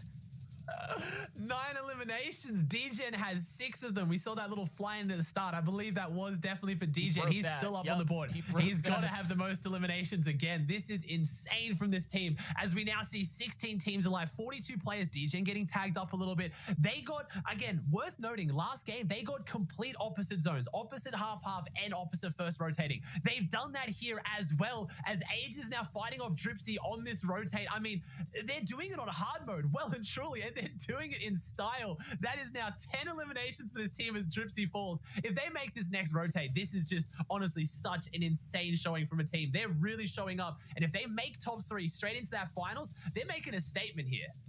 Yeah, and look at this. He just comes right in to back up his teammate. They're playing so well, and now they get the free rotate. They've managed to give themselves enough room from the storm line, which was arguably the most pressure that they had so far in the game. And now look at this. All the tags that they need too. This is just perfect play coming out to DJ and Aegis and Skittles here. Skittles actually puts one on the board as well, so they have 10 now and more to work with. And look at this. They actually steal the loot from the opponents as well, forcing them off of there. Skittles picks up Bizzle there. So that is perfectly played. And just, again, phenomenal play now. Without that many high ground teams in play here, Aussie, they have another opportunity to actually fight for height. He has max material. They could go for it if they want to. It's going to be interesting to see. They've got front side of zone. I don't think they have enough distance to where they might try and go up for it. They are going to keep dropping down. So showing their versatility. I like this. They've shown they're a high ground team, but they're playing this mid game phenomenally. I'm looking for teams in the feed like Nobu Beef, Lupian, and Nick as well. Our French-Canadian contingent in 2nd place. We had Jampa's team in 3rd, but I'm not really seeing those names in the feed, which might mean they're going for placement. But if they're not getting active here, this team is running away with the tournament here as Teo shows up big as well, Chimp. So we've got that trio getting big eliminations, but I don't think anyone can match them on elims right now. And this is 2 insane games in a row as they might find another one. The cone goes in, but nice edit they get out of this one. Miro's team still up though, so they're coming into this one hot too. This is going to be an interesting end game. Yeah, Clicks is still here as well. He's going to find one, but Reverse finds Clicks. So it's the trade-off in the feed here. But again, the story here is Agers, Degen, and Skittles. They are lighting up every layer that they want, and they're gonna find more. They're already at 12 eliminations. There's still 20 players left in the game. Most teams pick up at least 5 or 6 come this tail end right here, right now. So there is so much room for them to continue to break away. On high ground, though, Voil, Snake, and Xcept, they are the securing high ground team at the moment as things are doubling back. But Degen, Agers, and Skittles are just a better layer. They're right up above. Look at Reverse 2K on the low ground, though. This is just all kinds of action everywhere. Yeah, Reverse dropped down there. I said, oh no, because he got dropped off the builds. He got split from his team, went down into the crypts, as you like to call him, Monster. I don't know whether he's going to survive. He does. He gets elimination down there, so does Agers. They are putting so many on the board. I think I saw Teo's team in there as well as a full trio, and I think they're still up, but who can contest them? It's going to probably come down to Degen, Agers, Skittle versus Voil's team on the high ground because everyone else is falling. We have 3 teams, A players. Who is it? So it is Skittles. No, Agers goes down. So it's Degen and Skittles as a duo going up against Chimp and Tabney. I think High Ground might have this on lock, but is it enough? They've gotten the points. This is 2 points per elimination, and you're watching them have 9, 3, and 4 eliminations respectively. 16 They're on 100 total already. 112 points in the second game here, Monster, and we still have placement points to go. But this is not the duo. Degen Age has been the duo forever right now. What can Degen and Skittles do? Voil, Xcept, and Snake need to go a little bit more aggressive here. Drop down and start applying the pressure. There it is. That's the problem. Degen and Skittles are sandwiched. They're going down. Degen goes down and he falls. Skittles stays up. He's setting up for the heal off. Never mind. If he can somehow pull this off, it won't heal off the win, but I think he's playing heal off for the second place. Gets the med kit off, but he doesn't. I think the med kit's been mistimed. I don't think it's going to go off. If he goes off without popping the floppers, he will be so upset with himself. No. And he does. Skittles goes down. The med kit was mistimed, but an insane performance from them as Snake drops down to close this out. But they're running low, and he gets down. The 10 health is enough. Xcept Voil and Snake win this one. But is it still the story of Degen, Agers, and Skittles, Monster? What a game 2 and game 1 from them. Yeah, and honestly, shout outs to Chimp and Teo as well. Tabney, they're making that final appearance again. They break into top 10. That's how they did it just before this as well. In that second qualifier, they came through on placement. So we're seeing all these big teams, the newcomers, the vets, right, that are really filling those slots now start to show up. Yeah, the vets are really showing up here as well. They're showing how consistent now. We know who's going to be in first place, guaranteed, but can they hold it? But the story's still top 3. This is good for the other teams that are down there who are struggling because the more points they get consolidated on one team that runs away with it still leaves 2 spots. So I don't know. Yeah, listen, we don't know. We're going to have to see what Vivid, Adam, and Zeke knows because they're up next. What the heck is happening? Listen. Agers, Degen, Skittles. This is just the first week of FNCS, guys. This is just game 2. Calm down. Look, you're playing like it's finals. I respect it, but still, what's happening here? You know, I got to give it to Voil, Snake, and Xcept. They did find themselves victory route, and I love that Ozzy actually made this point. When you have one trio that's kind of locking up a lot more of these points, that means like everyone else can look to try and distribute those points amongst themselves and potentially make like a little bit of an easier fight for those other 2 spots, right? But in the same regard, like if some other trio just shows up and they just start taking these points away as well, I mean, I feel like if you're at that point, you're looking at one spot. You're looking for everyone trying to fight for that one spot. It's just not going to happen. Yeah, I mean, and you know what? And Skittles was so close with the full med. It's so close. Just mistimed it. And that would have been so sweet. So sweet. But to see so many eliminations again, I mean, these guys are in it to win it. I mean, the masterclass we just saw there as well of maintaining, of dominating was something else. Great to see, and I think they pretty much almost hand them the baton to the finals right now. But we'll see what happens. Let's talk about some other trios here for a second. Clicks, Bizzle, and Booga as well. I want to kind of highlight. Obviously, we know a lot about Booga. You know, he's a world champion. Bizzle, I remember we can see him here. You know, Katowice Royale a couple of years ago. I was lucky enough to host it, and I remember seeing Bizzle then. Even then, top of his game here, and to see him all these seasons, chapters later, still delivering the goods, no matter what the meta changes in the game, still managed to do so. We can see Clicks as a result. These are a team that always tend to land at Sweaty Sands, and they were immediately confronted with Sprite's trio. They did well. They managed to hold their own and win quite the distance. And I think later down the line, I want to say, because this is obviously a drop spot as well. They've always used Sweaty, even the FNCS last season.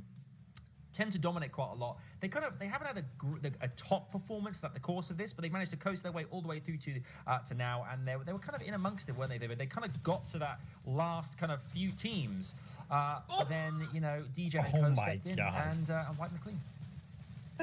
Man, that toss in the gas can there was absolutely beautiful, and you mentioned consistency through drop spots there, Bizzle, Clicks, and Booga, switching over to City Sands, keeping it the same from last season, but a trio that hasn't kept the same, Xset Shark, Xset Knight, and we're used to seeing Xset AV there, but they have switched up for Clarity G. Weren't really finding it working out with AV, so now they have Clarity G, and they are contested at Pleasant Park. Very strong drop spot there, and it doesn't seem to be working out for them so far, but I have high hopes for them. Adam, here we take go. us to the standings. Look at the points, man. Yeah. Look at the points. 100. I mean, we're talking. They've more than doubled. They pretty much doubled second place there with Jamper, Threats, and Rise. I mean, DGen, Ages, and Skittles, 29 eliminations. Look at the rest of the board there. I mean, the closest is 13. I mean, they've more than doubled the second. I mean, and that's obviously my pick team Day, Mirror and Reverse here as well. But we heard the guys talking about Teo, Chimp, and Tab doing a really good job as well. We can start to see that things are changing, even though Boyle and Co and Snake got a victory royale there. 45 points. The eliminations haven't been the same. Only 5 eliminations compared to 29. These guys are popping off right now. Yeah, this is absolutely incredible. And a trio that I love to see up here actually is Teo, Chimp, and Tembin, because me and Reese talked about it a lot last season, how these guys weren't very known last season, but they came out last season and had a very cool run. A couple of victory royales that ended up putting them on the map last season. And to see them continue that domination, continue their rise up these leaderboards is very, very cool to see. So I'm happy to see the storyline there. But yeah, as you mentioned, Day, Mirror and Reverse, they had a very good game. They ended up ending 5th that game with 8 eliminations, the second most in the lobby there, tied with none other than Churros, Sheriff Don, and Magnolia up there. They both had 8 eliminations last game. And then, obviously the highlight of last game, Degen, Aders, and Skitters, 16 eliminations. Absolutely incredible. Well done to those guys. Yeah, I think we're going to see as well. Like, if they're playing like this now, how are they gonna fare down the line? There's four games to go in this NAE qualifier, and I think if they get one more of those, and I think it's almost a dead set really. We've talked about Booga, Bizzle, and Clicks that we can see in 12th position. We can also see Knight, Shark, and Clarity mentioned as well, 19th there as well. So we've got, a lot of the big teams we focused on, a lot of the ones we talked about, they are there or thereabouts in that top 20. But now is a time to really start pushing through. We're in that a third of the way through now already, boys. I think after this one, we're at the halfway point. There's nothing to lose here. Is it go for broke time? Not quite, maybe, but Vivid, you'd know more. As an ex-player, this is this is the big stuff. Yeah, these games fly by, and they come up very, very fast. Speaking of fast, what's that, Buster Bus Driver? You ready to go? Oh. Well, sounds like we're jumping into the next game. It's game number 3 of the FNCS. Let's throw it back over to our casters to take us in. Hey, man, the bus driver says we gotta go. We gotta go, boys. Let's get on back into it as the battle bus is already underway. This is game number 3, ladies and gentlemen, here. And you can see, again, after game 1, there was some free real estate on the map. Not anymore, right? Some team has went down. Yep. They've migrated into Camp Cod. We can see that our team, or game 2 winners there, Snake, Voyo, and Except, they have this drop spots themselves and Misty Meadows, but there's company nearby now as well on that mountain. Yeah, and that's what's interesting, because that's what I was looking for, is which teams would be able to consistently get the points up there on the leaderboard to be able to overtake or potentially try to overtake our first place team. And this is looking like one of them. Foil, Except, and Snake with Misty Meadows uncontested could potentially do that, because a lot of our other teams that are down the list who've been doing really well, like I saw Nobu Beef, Lupian, and Nick fall very early in that game number 2 after being in second place. I think that's out of Retail Row. The feed is lighting up, so this is getting tasty already. That was Booga going down to Gabe there. So the Sweaty Sands battle we've watched go back and forth. Ozzy had a 1.5 counter for. Is now go. Again. It's still in motion here as Booga's down. Clicks is by himself. Tahi and Sprite here have to work this one. Oh, and it's Gabe, Tahi, and Sprite, and I'm only seeing Clicks potentially no. So it looks like maybe back in the buildings here. So Bizzle's on the house in the background there. Clicks goes down. So it's Gabe, Tahi, and Sprite versus Bizzle. And like you said, a 1.5 there. I think it'd be fair to call this maybe a 1-1 if they can win this, but Bizzle's getting away. He's hitting the rotate. He's holding on. He's clinging on, and there might be something they could do with this because the third party is hitting some really solid shots. I'm not sure which team that would be or where they're dropping to be in this area so early. There is quite a lot of loot around there. You have Blaze, the NPC spawn at the big kind of campfire area, but that's an interesting one. As I talked about the retail road fire, it looks like Lupian is going to put Niddle on the board there as well. So potentially going for that as this is interesting. We just see DJ go down. Our first place team. So Oz, Joji, and Calc have rotated out of Steamy. I'm assuming using those stacks, and now they're interrupting DJ and Aids and Skittles' game plan. This is a big upset. This is massive for the tournament going forward. I asked who's going to be able to beat DJ and Aids and Skittles. It looks like it might not come down to needing to beat them on the leaderboard. It was going to be who can take them on early game, as this is a 3v1, and I don't think it's going to end well here for DJ's team. This is perfect for the rest of the lobby here. If you're trying to fight for that top 3 slot, it's not going to be given away for free. Not anymore, because now that they found Skittles, they are going to be able to shake him down. That was perfect. Again, just from them to not completely thirst there. He almost did, but again, the fact that he did not get the full thirst, they get the shakedown, they get to get all that information and possibly find Agers in the process now. Still, big upset right here, especially if they decide to sit on these cards, right, Ozzy? There's nothing worse than if they decide to sit on the cards, and it seems like that's what they're going to do. They come in and they're just going to camp it. It's hard as well because, I mean, DJ and Age and Skittles as well, they're a team that their job spot works so well, like I was talking about, but it is split. The bunker chests are far away. All the loot is far away. They need to split it wide, and normally no one's had an answer for that. And the reason why in previous FNCSs is we have never once, and I can say this with confidence, once seen in these set lobbies, Steamy stacks uncontested. Last season, there was a lot of chat versus our Bullies team. This time around, though, and Vivid touched on this in the pre-show, why it's his prediction, Osp, Calc, and Joji have Steamy stacks uncontested, which was causing them some issues. They were going into endgame with a lack of Storm Surge, so they've changed up their game plan. They've obviously identified that DGen and Skittles are doing the same split they've done for seasons, going to those triple houses to the far north. They've used the extra mobility from the stacks. They found 2 free eliminations, 4 points, and some Storm Surge. Great play from them, but unfortunate for Age's team. They have to be on the receiving end, and can they hold on to their lead? Because, I mean, they are over 50 points ahead, so they have a game to throw away, but how are they going to bounce back from this? They can't, all 3 of them go to those triple houses, Monster. I don't know how they're going to respond to this change in tactics. Yeah, they're going to have to figure out some kind of counter strategy or counterplay to play closer to one another in order to like not necessarily get ambushed so easily. And I am just curious if whether or not Asia's going to go for that card. He is close enough to pick up DGen's card. I think interestingly enough, when Skittles got shaken down, Asia's might have been out of range to get spotted with the icon, because I think if you are a certain distance, you won't actually get spotted out, which is rare in its own to happen. But that was why Calc and them didn't sit on the card. So a little bit of luck plays into the factor there. So, you know, you can't count out our first place team, but they are definitely behind, right, as far as how they've had their run go so far. Yeah, and we're seeing a bit of a different zone here as well. Maybe like allowing teams like Voil here who drop at Misty Meadows to get a bit more of zone priority with a more southern pull. It's still pretty even middle of the map, but it's pulling towards that southwestern section. That's why you see a lot of these teams setting up around Weeping. And now this is Threats, Jamper, and Rise, a new team on the block. And Rise has been an interesting one. He's gained a lot of notoriety recently as a push from a bunch of pros and members of the community on socials to get him more recognition, that this player should get more attention. And coming into DreamHack duos, Rise is actually a player I have an eye on. I believe it's Miro that he's going to be playing with. And I mean, they've been performing insanely well. Rise has been up there. And I mean, I respect this team a lot. Jampa has kind of found himself bouncing around from teams for a while, but they're in second place. 62 points compared to the 112 for first. Doesn't seem like a lot, but they're sitting pretty. And when top 3 is going to be what your eyes are on today for the guaranteed qual into finals, they're looking good. Yeah, definitely. They're looking really, really good so far. They're very much on track for where they need to be, and that's coming out of the second qualifier that they had yesterday, right? So, again, just a back-to-back day, a back-to-back string of great days for them is possibly what's going to punch them their ticket to the finals, as Coop caught Genesis and Adams now just kind of hanging out here, sitting inside the bush, looking for any opportunity to pounce on top of an opponent.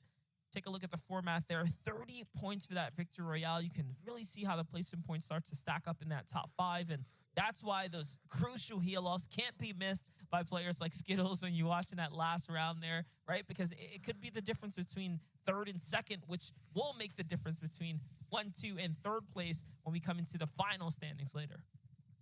Yeah, I did like the Skittles took to socials that one to blame it on Ping, and I think people let him get away with it. I mean, they're that far in the lead. I think he's allowed to. And we've seen a lot of the medkit. The medkit heal-off is a difficult one. There's almost like a bit of an animation that has to go off at the end of the timer. If you time it to that precise second, sometimes you will miss it. I mean, most notoriously, luckily for Clicks in DreamHack Finals, he did misplay the medkit in the final game, but luckily for him, their points were so far ahead they didn't need it. But it happens to the best of the best, so I don't want to put too much slack on Skittles there, but their team looking a little bit rough here as Code Genesis and Adams are going to rotate towards this Spire, and we're not going to get it this game, but I just want, not even maybe today, Monster, but sometime in this FNCS, I love a Spire endgame. They are so exciting. You have that huge high ground, you have all the zip lines in there, but this one's pulling pretty far west here as Rise is looking like they're taking an interesting fight here over Holy Hedges, and it's a team they're going up against that we talked about being one of the more underrated choices coming into this.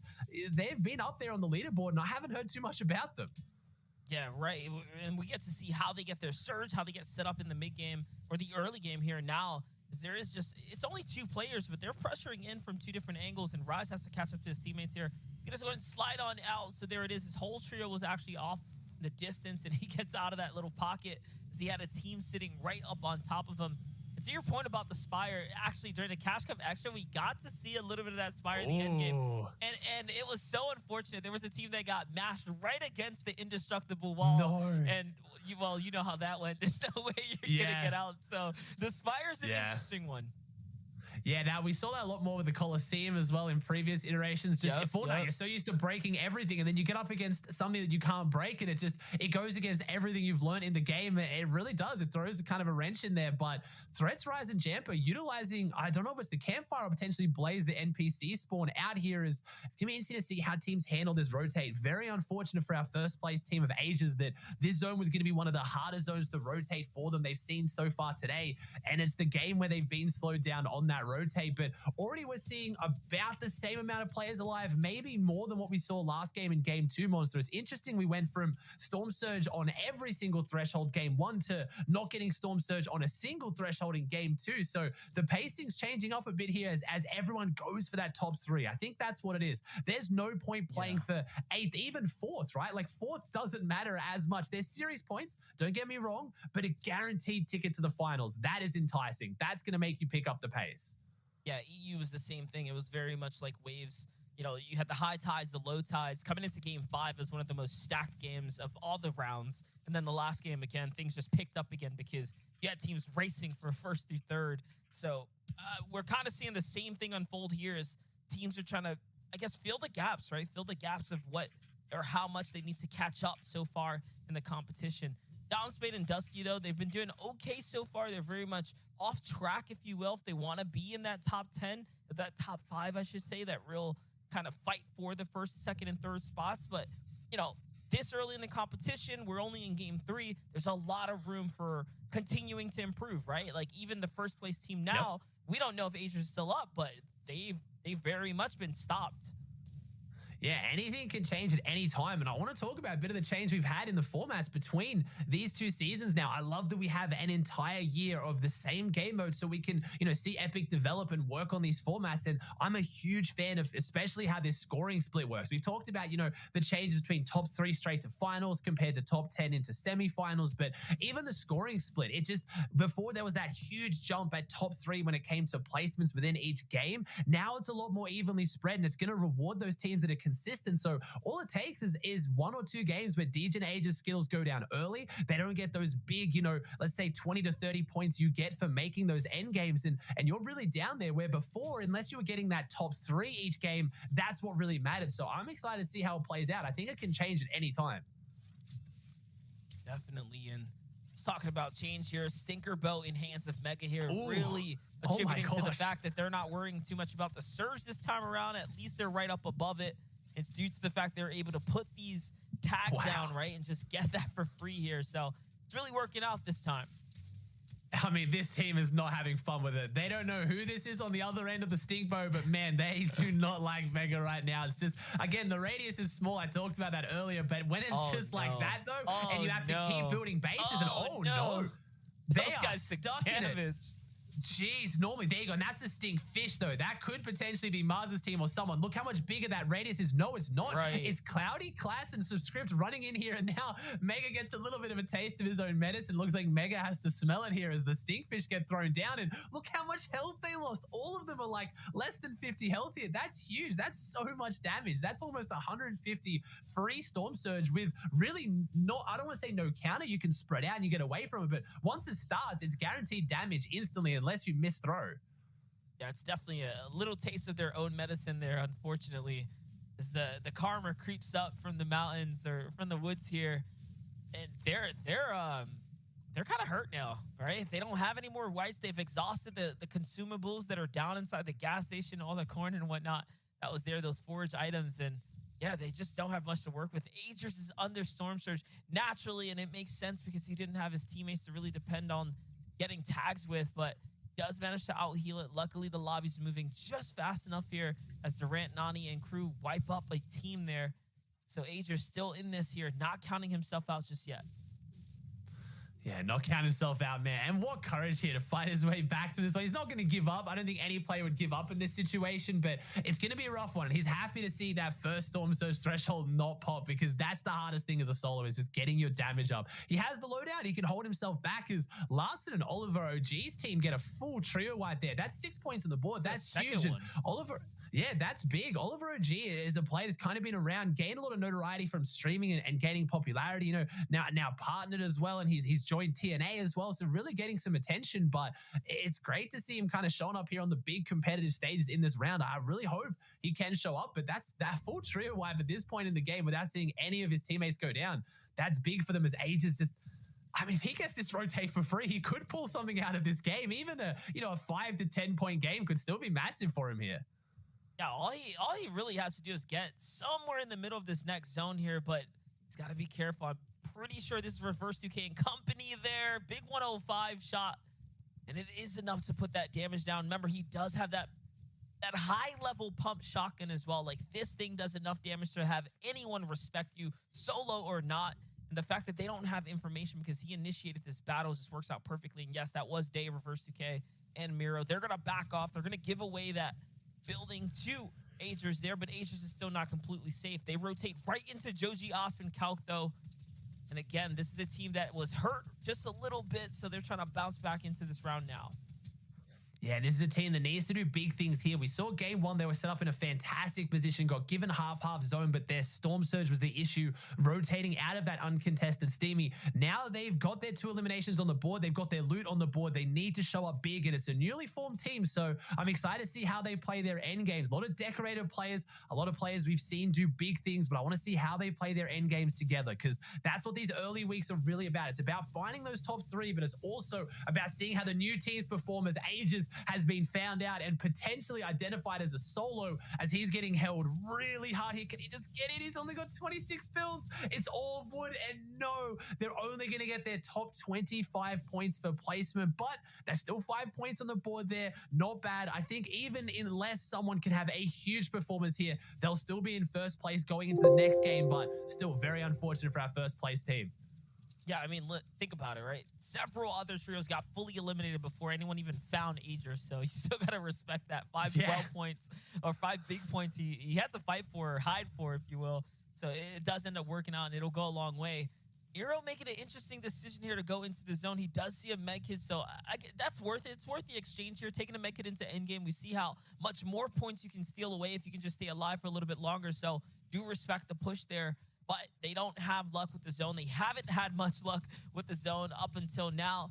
Like, all 3 of these games has really been pretty rough for them as far as how these zones have been just pulling far west or far north in the process. So for them to even hold the spot that they have right now in the standings is very impressive, but they're still battling. They still have an uphill, fight to climb here.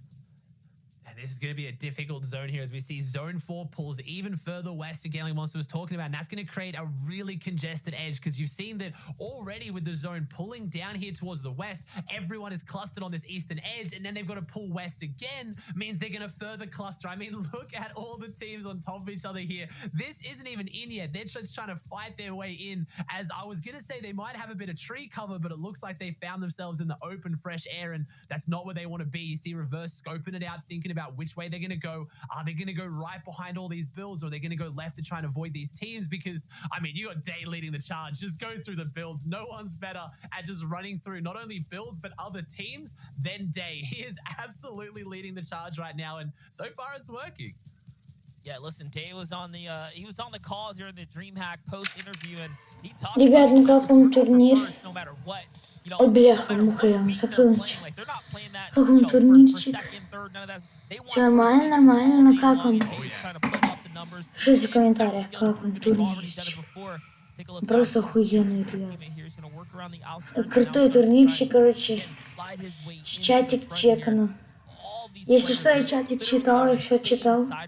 Просто я случайно только что в браузере закрыл один лист. Ну, то есть чатом закрыл. Yeah, I don't know who's Oh, going to go Dmitry. that half zone, but they're looking fantastic as everyone has to rotate again. This is just an absolute Dmitry textbook of just мне congested side going into Привет, congested side привет, into здорово. congested side as this half Здорово, is Дмитрий, just going to блядь. pull so far down and everyone Дмитрий, that блядь, is just going здорово. to have to pile on top of each other. Здорово, As it looks блядь. like Dave potentially gets an elimination here as well. They're 382 above. There is something they can maybe do out of this. Ну, As короче, everyone всё. rotates to that half. Погладил So лишь. imagine who got the high ground there as we get this is a pretty fast southern pool too. So this is a chance for teams to kind of jump up and have their big performances. Miro jumps in and he goes down literally Сейчас one наблюдаем health, за two minis, has the med kit, is in Angelus time to get Mero. off. He might go. That's 1 mini now. Он неплохо так играет. Still a med kit, but never mind. Он Let's just get the неплохо. siphon, jumps out and finds the easy elimination on Specs. Had no idea he was behind. Короче, может, качеством получил ревизию. Короче, как вам турнирчик? Поставьте лайк. And Ой, that wall is, I don't know. Oh, never mind. Miro finds a Как really он nice passage турнир? off to the left. This Сейчас я в микро отрублю. could be doable. They're clinging on here, and again, one more team to go down, and they get their second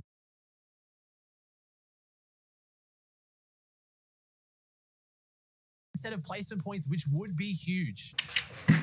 Ну, ребят, как вам? Посмотрите, как они жестко строятся. That like when Miro should have been taken out there, but now Oh, it's happening to find Day on the rotate here on the outer edge, or it's Teo there who picks that one up. That's a big refresher for the underrated trio of Tabney, Chimp, and Chimp and Teo there, as now they get to come in with that fresh loot. Miro does make it to the new zone though, so he's just about there. He's gonna go ahead and finish off the final run. He's got some HP to work with, more than he had before. 9 kills is still rough, but overall, at least he gets to fight for more points. We saw what Reverse 2K did as a solo. We know players, this entire team is capable. Anyone of us can do it as well. Miro is here. And again, you want those top 15s and all the placement points that come thereafter because it does start to add up. Короче, That ребят, top 17 is so crucial. Top 24 is 5, and then top 17 is 3, and then it goes down to around 1 per team. So getting that extra 3 is massive. As we've got Coop, COD Genesis, and Adams. I asked about who was going to get that high ground position. It was our, I'm kind of calling the Misfits team right now. The team that's kind of been brought together, trying to form out of players who really struggle to find solid teams to stick with. And I would love to see Coop have a big performance here, but he has to drop off the Ну что, high нормально? ground. Someone got front side. О, Харли Квин сзади. Сзади Харлюха. Сзади Харли Квин, видите? Харли. Вот Харлюха сзади была. As we got 15 teams, 39 alive, but we got a lot of our teams jumping back. Ребят, ну ты тоже можешь выиграть. От меня лично получить Харли Квин, что тебе не сказать лайк.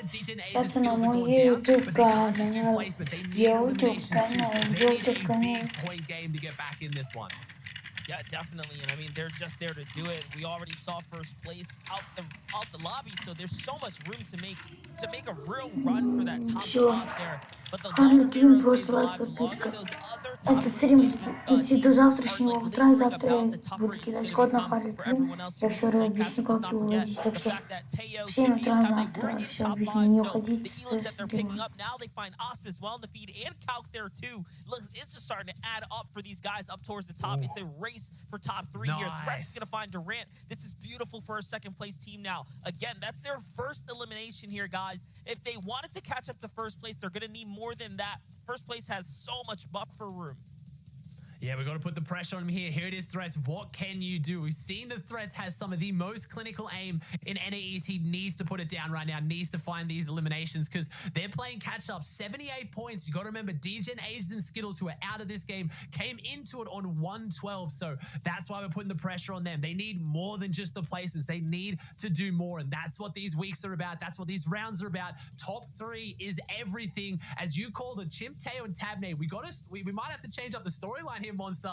They're not that as underrated anymore. People are paying attention to this team. They have shown up big in the last 2 seasons as Chimp has 4 eliminations on the board. Teo has 2, and they're pushing forward. They're marching forward on the low ground on a beautiful side of zone. This team is playing the low and mid ground so well, and they drop down onto ultimate low. This is it. This is where we've seen elimination after elimination come from, as everyone funnels down here on low mats, low resources, and you can pick them up. 6 teams, 15 players. How many of them can they get? As our second place team is almost down as well. Teo's team needs to keep pushing. They have a chance at this.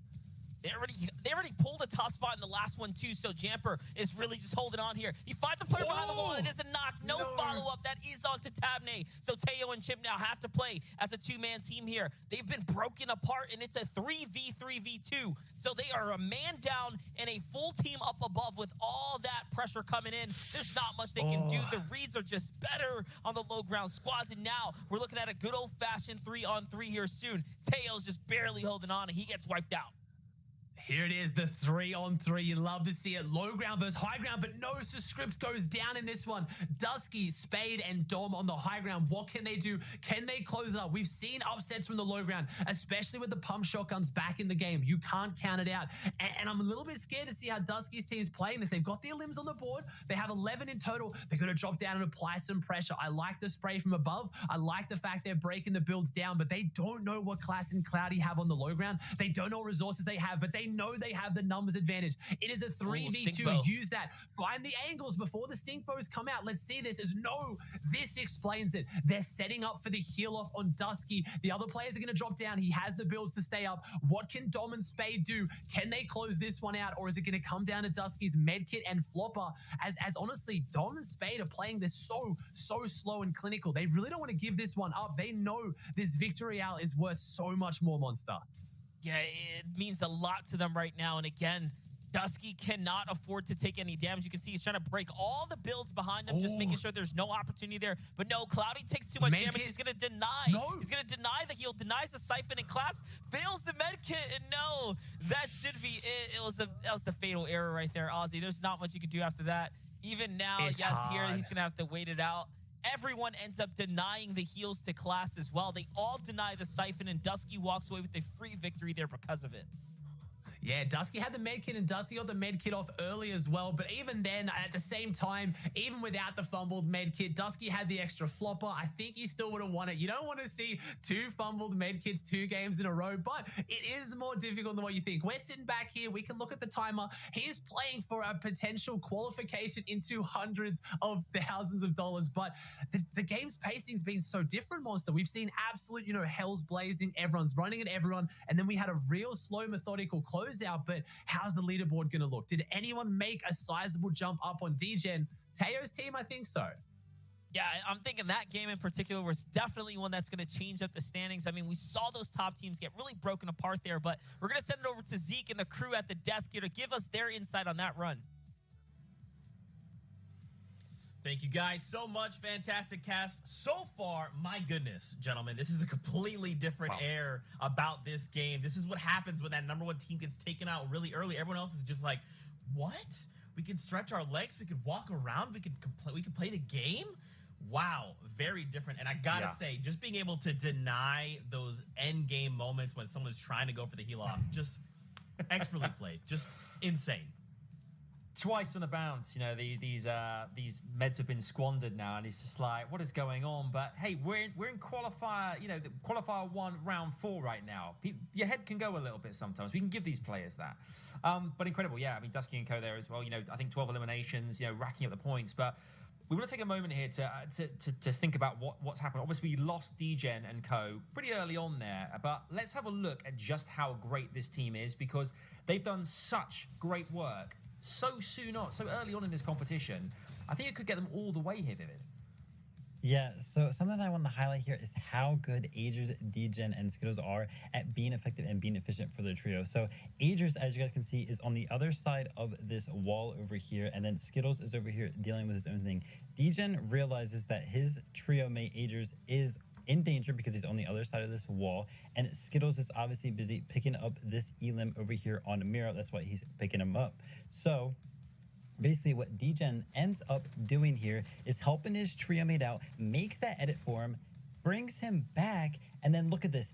Instantaneously, both of them take stance on this edited, or not this edited cone here, on this cone here, and get this elimination on Dubs over here for a refresh. This play right here was absolutely incredible. They turned this into from a situation that was like tragic. His teammate was trapped on the other side of the wall. He makes the edit. They both regain instantly and just instantly fight back and pick up a elimination and a refresh for the team. That was absolutely incredibly well played, and I can't believe they turned like a bad situation into a good one. And, you know, obviously, we have to watch through the rest of the clip because DGen was just absolutely popping off. You know, he has 7 elims here, and I believe through this clip, we're going to see how he picked up some of those eliminations from that game too, because, man, did he have a lot. Look at this. Beautifully well-placed shots over his own edited walls. He just has full control here, Adam. Yeah, they certainly did. I think you're looking at this. Yesterday, I think they came around 25th yesterday, I think it was. And then they had an average of 5 eliminations. And now here we are, left, right, and center, just 9, 10, 11. You lose count. It just goes to show on a good day, anything's possible. But standings-wise, let's take a look, because this leaderboard is going to be so good right now. Obviously, with those guys going down a little earlier, it opens up the competition for everybody else as well. Yeah, right, let's take a look. And they're still there. I mean, they made 5 points on their score from the last one. I mean, it's still 117, way out in front. I mean, we're looking at 4th place there, Dom, Dusky, and Spade. You know, there's still 27 points off even touching that 1st place. And with 3 games to go, I think it's looking pretty good still for them. Yeah, and you know, a trio that I just love seeing climb the leaderboard right now is Teo, Chimp, and Tamnate, because I was there last season. I was there on the desk talking about these guys at Victory Royales, and you know, they were like this team that nobody had really ever heard of last season, and now they're here, 3rd place right now, halfway through the day. If they keep up this pace, they will be securing themselves a spot in the finals. That is absolutely awesome to see. Oh, it really is. I mean, you saw MDF and Aussie getting very excited about these guys as well. Clearly, it's great to see some teams in particular. You can always see them progressing every time they take to a new competition, a new tournament, a new opportunity to compete at a high level. It's great to see them growing all the time, and that seems to be one of those teams. Looking at the 11th to 20th spots here as well. I mean, you see the likes of Booga Bizzle slip down a little bit to 19th, there or thereabouts.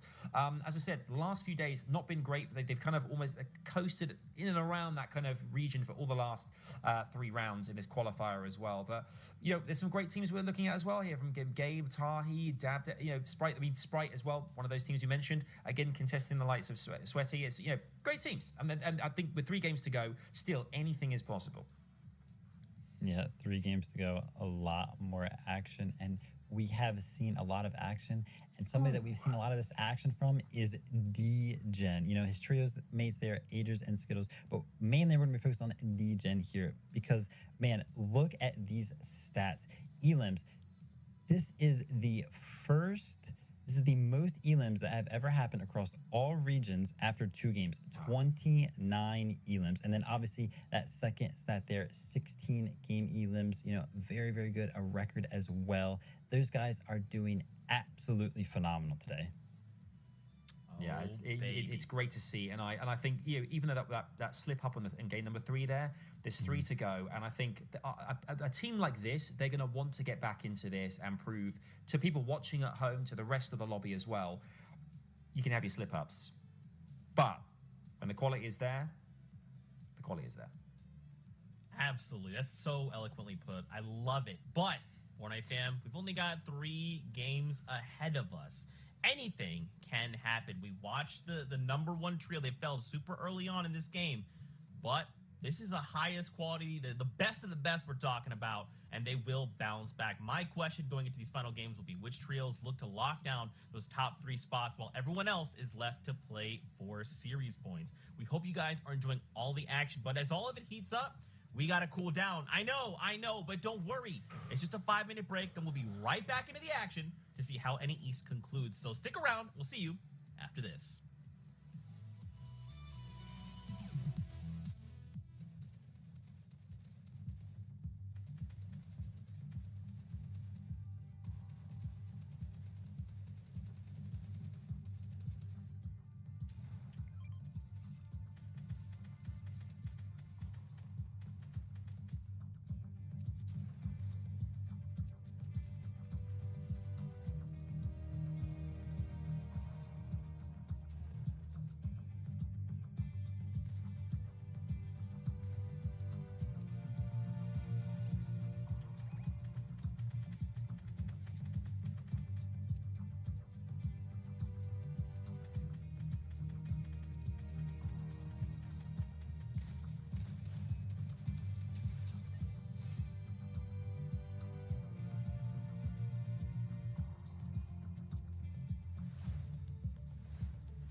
Ну чё, как у вас там, ребята?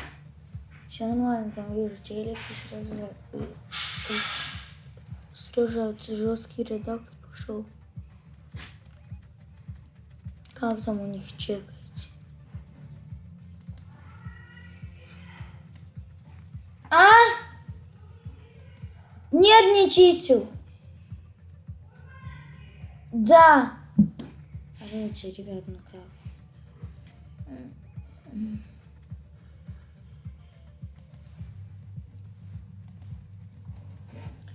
Короче, надо кое-что чекнуть.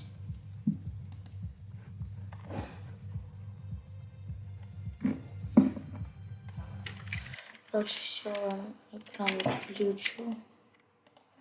Орлюху хотите, короче, надо кое-что чекнуть. Not taking high ground there. They're just going to stay on that layer instead of building up. So we'll see how that ends up working out. Tay gets taken out there by Tay on the edge. Tayo's got to be happy about that. I mean, he was a solo. For him to even find anything at this point is a big W for him. Oh, Now it's all about making the move on in for reverse 2K. Yeah, he is by himself. 11. Oz, Calc, and Joji have Steamy Stacks uncontested, which was causing them some issues. They were going into endgame with a lack of Storm Surge, so they've changed up their game plan. They've obviously identified that DGen and Skittles are doing the same split they've done for seasons, going to those triple houses to the far north. They've used the extra mobility from the stacks. They found 2 free eliminations, 4 points, and some Storm Surge. Great play from them, but unfortunate for Asia's team. They have to be on the receiving end, and can they hold on to their lead? Because, I mean, they are over 50 points ahead, so they have a game to throw away, but how are they going to bounce back from this? They can't, all 3 of them, go to those triple houses, Monster. I don't know how they're going to respond to this change in tactics. Yeah, they're going to have to figure out some kind of counter strategy or counterplay to play closer to one another in order to like not necessarily get ambushed so easily. And I am just curious if whether or not Asia's going to go for that card. He is close enough to pick up DGen's card. I think interestingly enough, when Skittles got shaken down, Asia's might have been out of range to get spotted with the icon, because I think if you are a certain distance, you won't actually get spotted out, which is rare in its own to happen. But that was why Calc and them didn't sit on the card. So a little bit of luck plays into the factor there. So, you know, you can't count out our first place team, but they are definitely behind, right? As far as how they've had their run go so far. Yeah, and we're seeing a bit of a different zone here as well. Maybe like allowing teams like Voil here who drop at Misty Meadows to get a bit more of zone priority with a more southern pull. It's still pretty even middle of the map, but it's pulling towards that southwestern section. That's why you see a lot of these teams setting up around Weeping. And now this is Threats, Jamper, and Rise, a new team on the block. And Rise has been an interesting one. He's gained a lot of notoriety recently as a push from a bunch of pros and members of the community on socials to get him more recognition, that this player should get more attention. And coming into DreamHack duos, Rise is actually a player I have an eye on. I believe it's Miro that he's going to be playing with. And I mean, they've been performing insanely well. Rise has been up there. And I mean, I respect this team a lot. Jampa has kind of found himself bouncing around from teams for a while, but they're in second place. 62 points compared to the 112 for first doesn't seem like a lot, but they're sitting pretty. And when top 3 is going to be what your eyes are on today for the guaranteed qual into finals, they're looking good. Yeah, definitely. They're looking really, really good so far. They're very much on track for where they need to be, and that's coming out of the second qualifier that they had yesterday, right? So, again, just a back-to-back day, a back-to-back string of great days for them is possibly what's going to punch them their ticket to the finals as Coopcot, Genesis, and Adams now just kind of hanging out here, sitting inside the bush, looking for any opportunity to pounce on top of an opponent. Take a look at the format there. 30 points for that Victory Royale. You can really see how the placement points start to stack up in that top 5. And that's why those crucial heal-offs can't be missed by players like Skittles when you watch in that last round there, right? Because it could be the difference between 3rd and 2nd, which will make the difference between 1, 2, and 3rd place when we come into the final standings later. Yeah, I did like the Skittles took to socials for that one to blame it on Ping, and I think people let him get away with it. I mean, they're that far in the lead. I think he's allowed to. And we've seen a lot of the medkit. The medkit heal-off is a difficult one. There's almost like a bit of an animation that has to go off at the end of the timer. If you time it to that precise second, sometimes you will miss it. I mean, most notoriously, luckily for Clicks in DreamHack finals, he did misplay the medkit in the final game, but luckily for him, their points were so far ahead they didn't need it. But it happens to the best of the best, so I don't want to put too much slack on Skittles there, but their team looking a little bit rough here as COD, Genesis, and Adams are going to rotate towards this Spire, and we're not going to get it this game, but I just want, not even maybe today, Monster, but sometime in this FNCS, I love a Spire endgame. They are so exciting. You have that huge high ground, you have all the zip lines in there, but this one's pulling pretty far west here as Rise is looking like they're taking an interesting fight here over Holy Hedges, and it's a team they're going up against that we talked about being one of the more underrated choices coming into this. They've been up there on the leaderboard, and I haven't heard too much about them. Yeah, right. And we get to see how they get their surge, how they get set up in the mid game or the early game here now. There is just, it's only 2 players, but they're pressuring in from 2 different angles, and Rise has to catch up to his teammates here. He just go ahead and slide on out. So there it is. His whole trio was actually off the distance, and he gets out of that little pocket as he had a team sitting right up on top of him. And to your point about the Spire, actually during the Cash Cup Extra, we got to see a little bit of that Spire in the end game. And it was so unfortunate. There was a team that got mashed right against the indestructible wall. No. And you know how that went. There's no way you're gonna get out. So the Spire's an interesting one.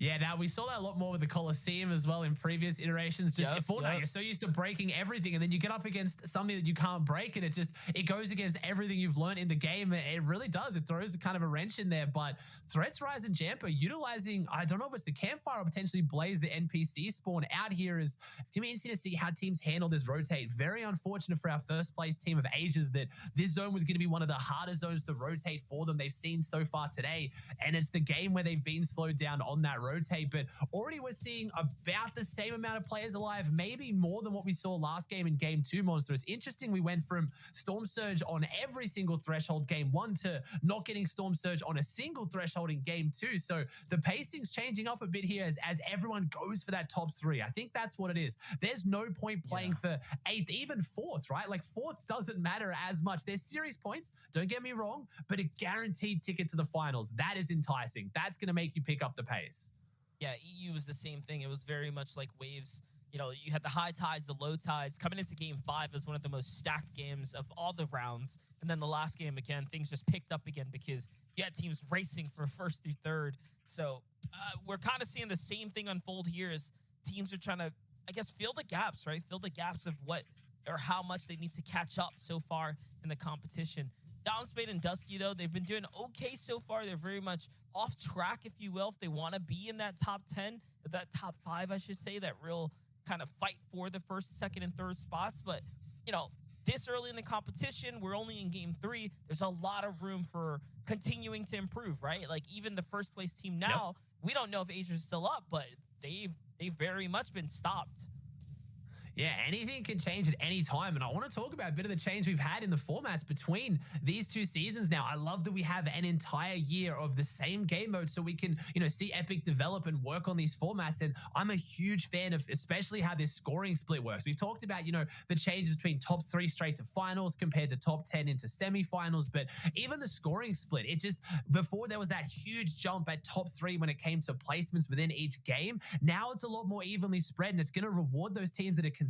So all it takes is 1 or 2 games where DJ and Aegis skills go down early. They don't get those big, let's say 20 to 30 points you get for making those end games. And you're really down there, where before, unless you were getting that top 3 each game, that's what really mattered. So I'm excited to see how it plays out. I think it can change at any time.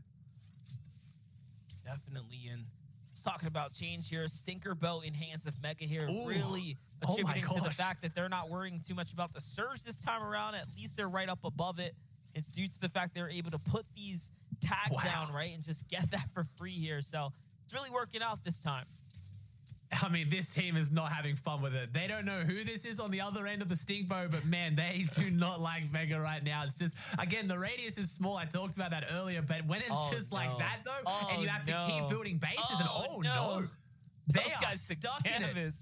Jeez, normally, there you go. And that's the stink fish, though. That could potentially be Mars's team or someone. Look how much bigger that radius is. No, it's not. Right. It's Cloudy, Class, and Subscript running in here. And now Mega gets a little bit of a taste of his own medicine. Looks like Mega has to smell it here as the stink fish get thrown down. And look how much health they lost. All of them are like less than 50 health here. That's huge. That's so much damage. That's almost 150 free Storm Surge with really not, I don't want to say no counter. You can spread out and you get away from it. But once it starts, it's guaranteed damage instantly unless you miss throw. Yeah, it's definitely a little taste of their own medicine there, unfortunately, as the karma creeps up from the mountains or from the woods here, and they're kind of hurt now, right? They don't have any more whites. They've exhausted the consumables that are down inside the gas station, all the corn and whatnot that was there, those forage items, and yeah, they just don't have much to work with. Aegis is under Storm Surge naturally, and it makes sense because he didn't have his teammates to really depend on getting tags with, but does manage to out-heal it. Luckily, the lobby's moving just fast enough here as Durant, Nani, and crew wipe up a team there. So Aegis still in this here, not counting himself out just yet. Yeah, not count himself out, man. And what courage here to fight his way back to this one. He's not going to give up. I don't think any player would give up in this situation, but it's going to be a rough one. He's happy to see that first Storm Surge threshold not pop, because that's the hardest thing as a solo, is just getting your damage up. He has the loadout. He can hold himself back, as Larson and Oliver OG's team get a full trio wipe there. That's 6 points on the board. That's huge. And Oliver... yeah, that's big. Oliver OG is a player that's kind of been around, gained a lot of notoriety from streaming and gaining popularity. Now partnered as well, and he's joined TNA as well, so really getting some attention. But it's great to see him kind of showing up here on the big competitive stages in this round. I really hope he can show up, but that's that full trio wipe at this point in the game without seeing any of his teammates go down. That's big for them, as Aegis just... I mean, if he gets this rotate for free, he could pull something out of this game. Even a 5 to 10 point game could still be massive for him here. Yeah, all he really has to do is get somewhere in the middle of this next zone here, but he's got to be careful. I'm pretty sure this is Reverse 2K and company there. Big 105 shot, and it is enough to put that damage down. Remember, he does have that high-level pump shotgun as well. Like, this thing does enough damage to have anyone respect you, solo or not. And the fact that they don't have information because he initiated this battle just works out perfectly. And yes, that was Day, Reverse 2K, and Miro. They're going to back off. They're going to give away that building to Aegis there, but Aegis is still not completely safe. They rotate right into Joji, Osp, Calc, though. And again, this is a team that was hurt just a little bit, so they're trying to bounce back into this round now.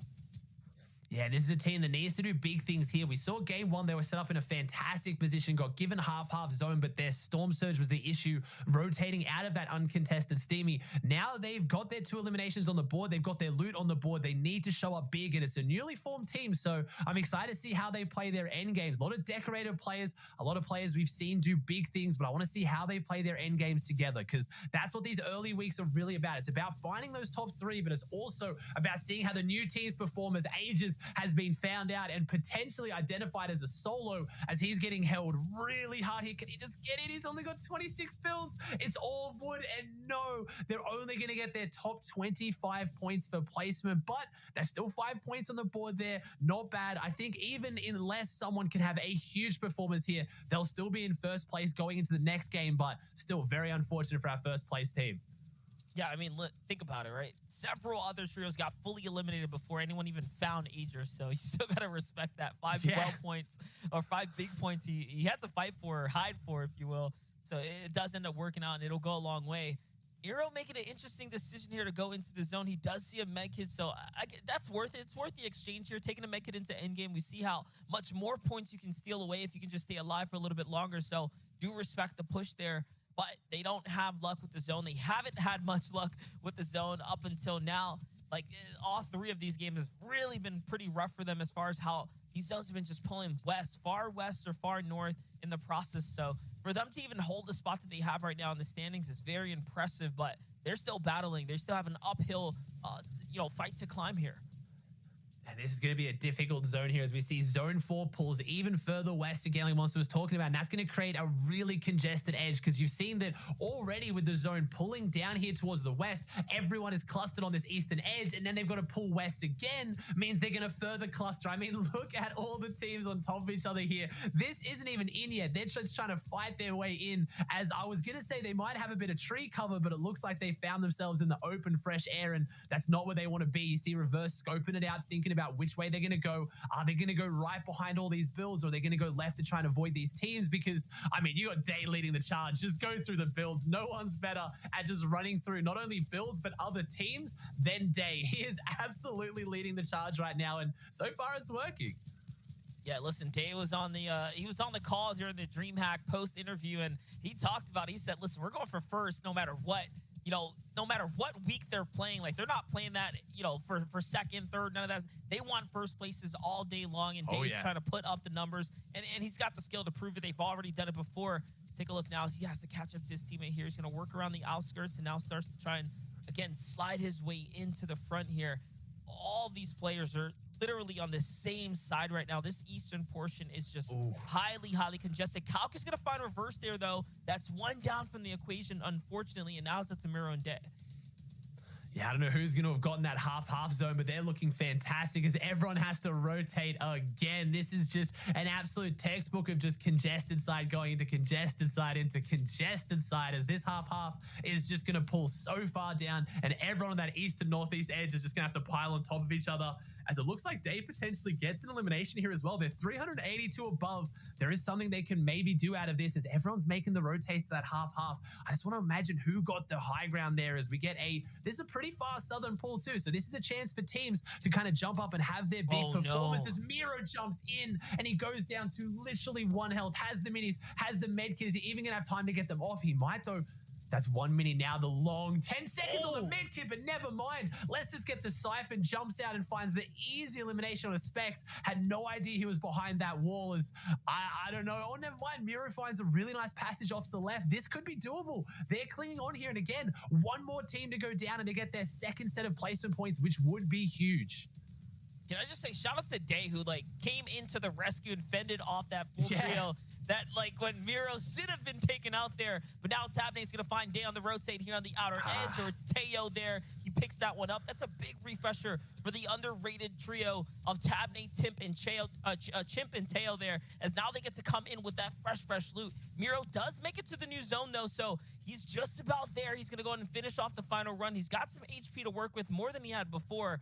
9 builds is still rough, but overall, at least he gets to fight for more points. We saw what Reverse 2K did as a solo. We know players, this entire team is capable. Any one of them can do it as well. Miro is here. And again, you want those top 15s and all the placement points that come thereafter, because it does start to add up. And that top 17 is so crucial. Top 24 is 5, and then top 17 is 3. And then it goes down to more around 1 per team. So getting that extra 3 is massive. As we've got Coop, Cod Genesis, and Adams. I asked about who was going to get that high ground position. It was I'm kind of calling them the Misfits team right now. The team that's kind of been brought together, trying to form out of players who really struggle to find solid teams to stick with. And I would love to see Coop have a big performance here, but he has to drop off the high ground. Someone got frontside and built up for it, but he's got that big legendary pump shotgun. And I feel like a lot of players are synonymous with the pump, and Coop's got to be one of them. He hits those big shots. As we got 15 teams, 39 alive, but we got a lot of our teams jumping back up, Monster. I saw we've got Voil's team in this one as well. Spegu's in the feed, so a lot of people have seen the Degen Ages Skittles are going down, but they can't just do placement. They need eliminations too. They need a big point game to get back in this one. Yeah, definitely. And I mean, they're just there to do it. We already saw first place out the lobby, so there's so much room to make a real run for that top spot there. But the longer Miro stays alive, the longer those other top 3 placement teams are like lingering about, the tougher it's going to become for everyone else who needs to play catch up. Let's not forget the fact that Teo, Chip, and Tabney were in top 5. So the elims that they're picking up now, they find Osp as well in the feed, and Calc there too. Look, it's just starting to add up for these guys up towards the top. Ooh. It's a race for top 3 here. Threat's going to find Durant. This is beautiful for a second place team now. Again, that's their first elimination here, guys. If they wanted to catch up to first place, they're going to need more than that. First place has so much buffer room. Yeah, we've got to put the pressure on him here. Here it is, Threats. What can you do? We've seen the Threats has some of the most clinical aim in NAEs. He needs to put it down right now, needs to find these eliminations because they're playing catch up. 78 points. You got to remember, Degen, Ages, and Skittles, who are out of this game, came into it on 112. So that's why we're putting the pressure on them. They need more than just the placements. They need to do more. And that's what these weeks are about. That's what these rounds are about. Top 3 is everything. As you call the Chimp, Teo, and Tabney, we might have to change up the storyline here, Monster. They're not that as underrated anymore. People are paying attention to this team. They have shown up big in the last 2 seasons, as Chimp has 4 eliminations on the board. Teo has 2, and they're pushing forward. They're marching forward on the low ground on a beautiful side of zone. This team is playing the low and mid ground so well, and they drop down onto ultimate low. This is it. This is where we've seen elimination after elimination come from, as everyone funnels down here on low mats, low resources, and you can pick them up. 6 teams, 15 players. How many of them can they get, as our second place team is almost down as well? Teo's team needs to keep pushing. They have a chance at this. They already pulled a top spot in the last one too, so Jamper is really just holding on here. He finds a player behind the wall, and it is a knock. No follow-up. That is onto Tab.